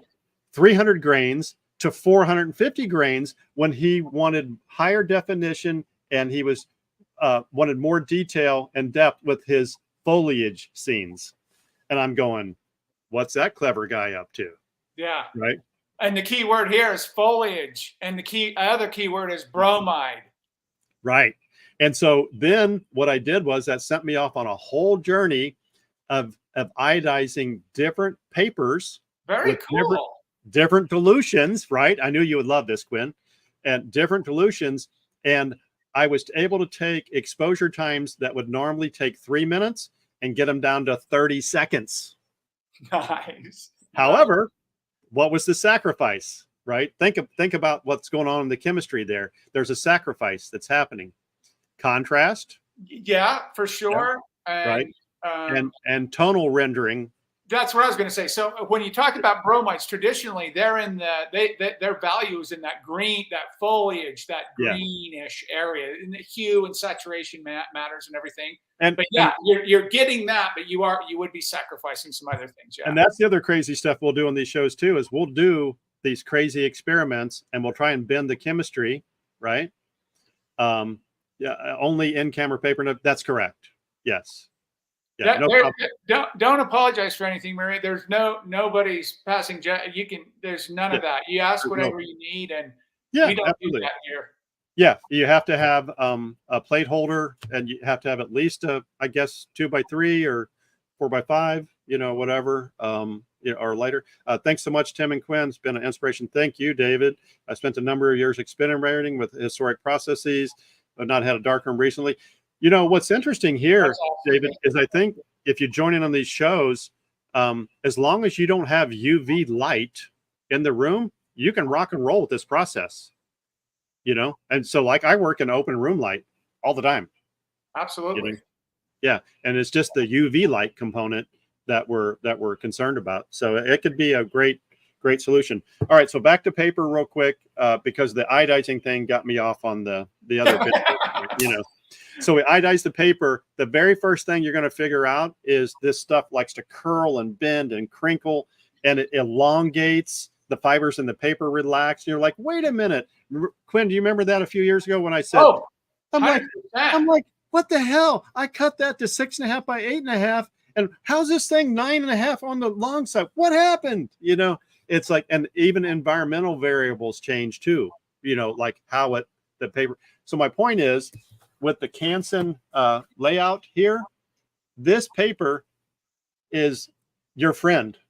Yes. It won't do all that weird stuff. Yes. Whether you want to float or immerse or whatever it is you want to do when we get into the sensitizing side or whatever, there's no weirdness here.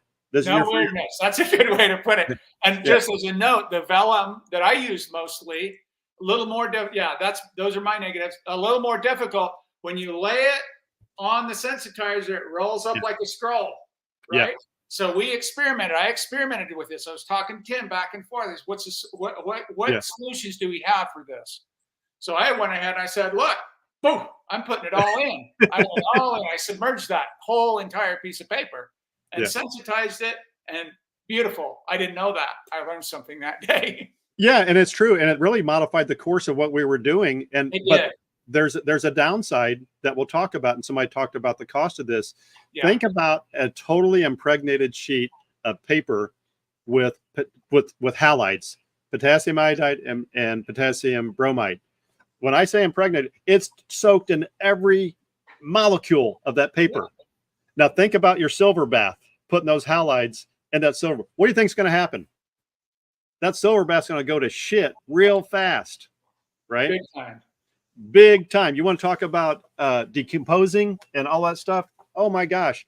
So what I'll pause there for a second because Quinn and I have been talking this last month about this very, very topic of how do we take this in a modern way and take something like, for example, if you float and let's say we're working on a reasonable size whole plate, 6.5 by 8.5. Okay. That's a reasonable size for most people. And if you made 400 or 500 mils, you're going to be a 6.3% solution of silver and a 6.3%. So you take 6 and 5, you're talking about 30 some odd grams, maybe you might have a $50 bill and that sensitizing That's fair. That's a fair number. I think you're real close on that. So that $50 bill, well, the problem is if you do the full immersion method, which Quinn and I personally love, and you get delicious calotypes, that's a $10 bill every time you put a negative through there, because that's brutal, right? Yeah, and it's $13 Canadian. Right. So what I've been doing is I've been doing a bunch of tests, and I will actually show you, because I have this way deep in the slide, but I will actually show you this before we hang up. I did some tests. So here's what I did to try and solve the money problem, right? So I went through and I said, hey, Quinn, I'm going to do this. I'm going to take and I'm going to brush on with a one-time use foam brush. I'm going to take and put the iodizing solution on that way, right? And I'm like, okay, I feel pretty good about that. I'll make sure it's saturated in the image area. I made the paper a little bigger. I'm like, okay, I feel pretty good about that. I'm thinking about the chemistry. I'm thinking, you know what? If I'm going that far, I'm just going to take and brush on the silver sensitizer, which is really just silver and, glacial acetic acid. And I feel good about that because it's saturated. I'm going to be really bold. I'm not going to wash it. And I'm just going to put it in the camera and I'm going to expose it. And what's going to happen? Well, hold on. I'm going to show you what happens. So you'll understand what happens. And I can tell you, this was just yesterday or the day before, by the way. This was literally yesterday. Yesterday. Yeah. Okay. Yeah. I'm just going to share that screen. I won't have to worry about going full screen, but I can chemically explain why this happened. But I can get down there. Let's see here. And bingo. Okay. Should have it. Look at that crazy mess. Can you see it? That's 14 by 17, by the way, guys. Yeah. So now, why would I be motivated? I want you to see what's happening. So here's what happened. First of all, when you coat the paper, right, the potassium iodide, we really we weren't building that excess of the silver ions. Okay, and so what seemed to be normal to my eye looked okay. Now, I believe if I had washed it, I would have got a little bit better results. I do believe that because the byproduct would have, but I'm purposely pushing the envelope here. And it's worth noting here, why would I do this? Well, the cost of that silver bath, right, of this sensitizer bath, silver and glacial acetic acid, if I could go about this, mix up, say, 500 mils, I could drink off that for a year, right? As opposed to putting 5 negatives through it and it's gone. Yeah. Destroyed, because there's no way to get off. I mean, I've tried everything. I know Quinn's tried a bunch of stuff. You can go sun it. You can filter it. I'm meticulous. I sun it. I try to do this. It's gone. Right. I mean, it's gone. And when I say gone, you might get 7 or 8 out of it at whole plate size out of 500 mils. Okay. Yeah, that's about right. That's about right, Tim. Yeah, and then you're working at 14 by 17. You're now mixing $300 baths up, and you're getting 4. Right? No, this can't. I'm not going to stand for this. Right? I'm not going to. I get messages on my phone. Tim will just write and say, he'll just play, I'm doing this today. What do you think? I think that's awesome. Try it. He wrote me yesterday and said, I'm doing this today. I said, what about that free silver you're not washing out of there? Yeah, but I purposely do, and I document the results. And I love it. We see these things. So let me stop the screen sharing part. I just wanted to show you that. So crazy question. Have you tried coating the paper with thin layer of gelatin to maybe give an option of brushing on a sensor? Well, here's the thing: is that good question though? That is a great question. You would dynamically change calotype, and there's nothing wrong with that, right? Because what you're really getting at there is suspending silver halide in gelatin is what you would be benefiting from going down that path, Yes. right? Yeah. I would encourage you. Who asked the question? Was it Maria? Chopper. Oh. Hey, Chopper's in here. Oh, Chopper. Almost Okay. every one. Yeah. He's a So- regular kind of. So I would say this. I don't know. I personally have not tried that. If you end up making calotypes, or maybe you have already, I don't know, because we don't know each other yet. But I would encourage you to try anything you want. And if that's something that interests you, for my work, because of you now know enough about me where it's built on the metaphors, the creative framework, and the things that I'm doing on any of my projects, they have to be historically aligned. And I have to be able to show this work. That's another thing that Quinn and I talk a lot about is I'm not motivated to sell work. I'm motivated to share work and to show work, right?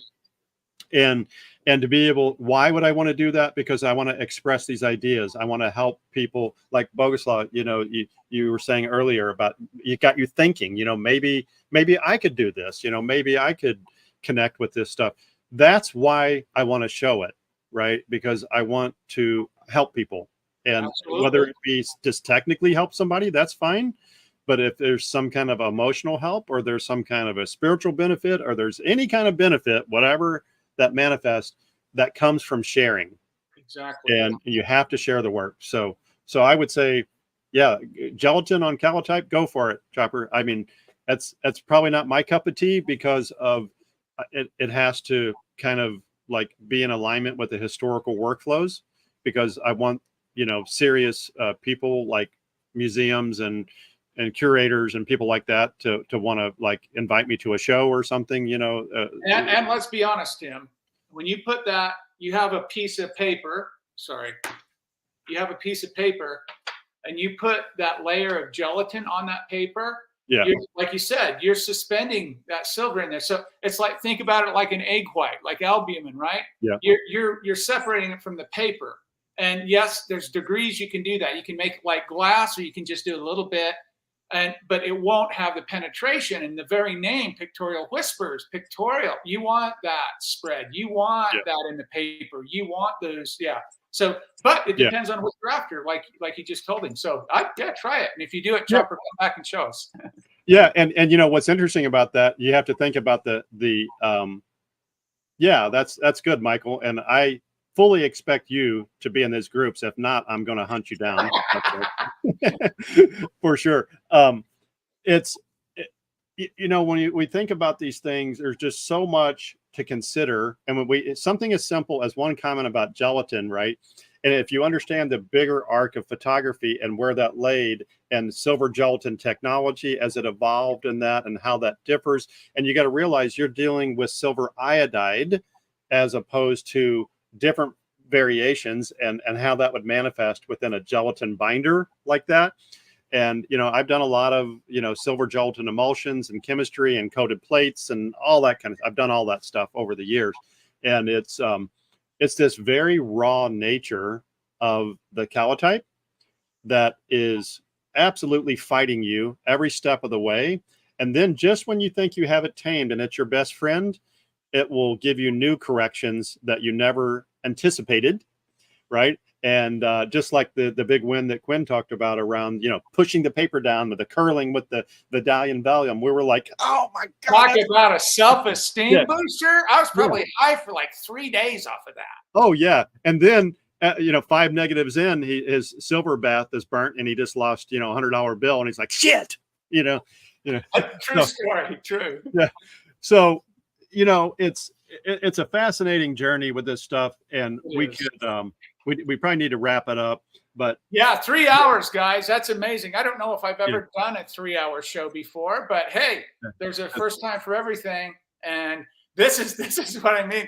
And I will be in your group, Tim, obviously, no question about it. I won't talk as much, but I'll be in your group, and I'll be a follower, and I'll add where I can. I'll show some of my work. I am started my dark room out here. I am going to be making more work. I'm going to do more photography now. I'm doing photography and some painting, and I am working my way through this. I'm not a tomorrow it's going to happen guy, so I take everything kind of slow and easy, and my life is kind of busy at times, and I have a lot to do, but I'm going to get there. So I will be in your group, and we will definitely continue this conversation. And we are immensely thankful for you coming on here today. We are eternally grateful for this, Tim. It's hard enough to share something so personal and emotional and so difficult, and then to share all your information and your incredible imagery, your incredible processes, your incredible understanding of all of that. That is a beautiful thing to put out to other human beings to motivate them, right? There's enough bad crap going on in the world. We need this kind of stuff in our life. Well, yeah, I really appreciate it. Thank you too, Maria. Thank you for everybody that's really showed up. I really appreciate it. And if there was one thing that I hope that you take away from this is I want you to be thoughtful about your work, whatever you're doing. I want it to mean something to you.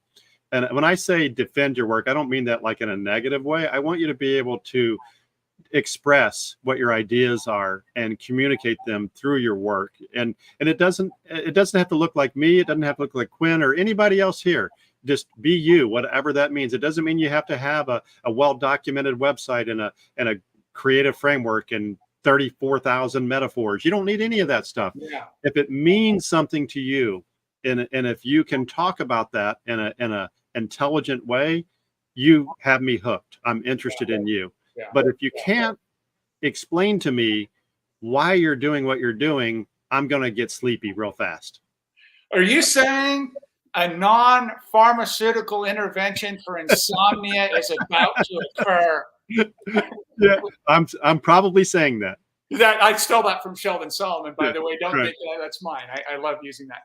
Jeffrey says, thanks, Quinn. Tim, thanks for sharing your stories. Absolutely. Thank you so much, everybody. And we're gonna get out of here. And thank you, Michael. I'm so glad you came in and hooked up and got to see Tim. And Tim, you let everybody know your email, so they'll send you a note. When you get that thing fired up, we'll be there for your shows whenever they are. That's what I'd say. Don't forget, while you're thinking about it fresh right now, go ahead and send me the email, tim@timlaytonfineart.com. I'll put you in the list, and as soon as I get something organized, it won't be long. We're going to start at the very beginning. I just gave you this teeny little sauce today. We're going to start at the very beginning, and we'll take you through to where if you want to make calotypes, I will guarantee you when I get done with you, you'll make great calotypes. That's a hell of an offer, ladies and gentlemen. Take them up on it. Jeffrey, you're saying something? Just before we head out, I just signed up for Tim's newsletter just a few days ago. Oh, okay. And I got your the latest one about the funny story at the Walmart. Yeah, that was awesome. Yeah, and what he's talking about, it's worth saying real quick, so you guys will get a total laugh out of this. So bottom line is, I was making some 14x17 calotypes. You just drink distilled water; it just goes, right. It's like 5 gallons per negative, right? It's just gone, and so that would be like what 2.5 to like what, I don't know, 12, 15 liters of water, 20, something like that. 20 liters. Yeah. So it's a lot of water, right? Distilled water. Paper towels, oh my God, they're just gone, So I'm in, do my shopping, and I go in and I have this whole cart full of distilled water, paper towels stacked on top, and I'm going through, and you can just visualize this, right? And I'm going through the checkout, and the nice lady says, "Oh, are you stocking up because of the strike?" Yes. Right. And I said, "No." I just said, "No." She said, "Well, I haven't seen people stock up like this since COVID." She goes, "What are you doing with all of that water and those paper towels?" And I just kind of stood there and I looked at her. I said, "I'm doing something so much more serious. ULF calotypes." And I walked off. I walked off. I looked back, and I even wrote this in the article. I got at least 100 feet from her, and I peered back over my shoulder. She was still watching me walk off. That's so. And when you're in the liquor store, I go in the liquor store and buy these 2-liter Everclears. I buy 4 or 5 of them at a time. They'd look at me like, "God, what are you doing?" I said, I don't even drink alcohol, by the way. I Yeah. don't even drink. This is for photography. What? You know, yeah, it's so funny. I love those. Yeah, Drop the mic. That's good. Yeah. drop the mic. Absolutely. Okay, ladies and gentlemen, thank you so much. Again, many thanks, Tim. You bet. Be well, be happy, stay healthy, try to be positive. We'll come back next week. I'll send you out an email this week if you want to join us again next week for whatever we do. If you have any ideas, send me an email. Hey, Quinn, hold on. We Yes. have 20 seconds. We have to eclipse the 3-hour mark. Okay. Okay, we can do it. We got 10 seconds. Peace to you, David. Hey, all of you, Jeffrey, Quinn, Boguslaw, Bernadette, thank you. I appreciate you. There's a ton of people on YouTube. We've had a ton of people through YouTube today too. Yeah. So yeah, thank you so much. We did it 3 hours. So 3 hours. Take care, guys. Have a good All right. weekend. Okay, bye.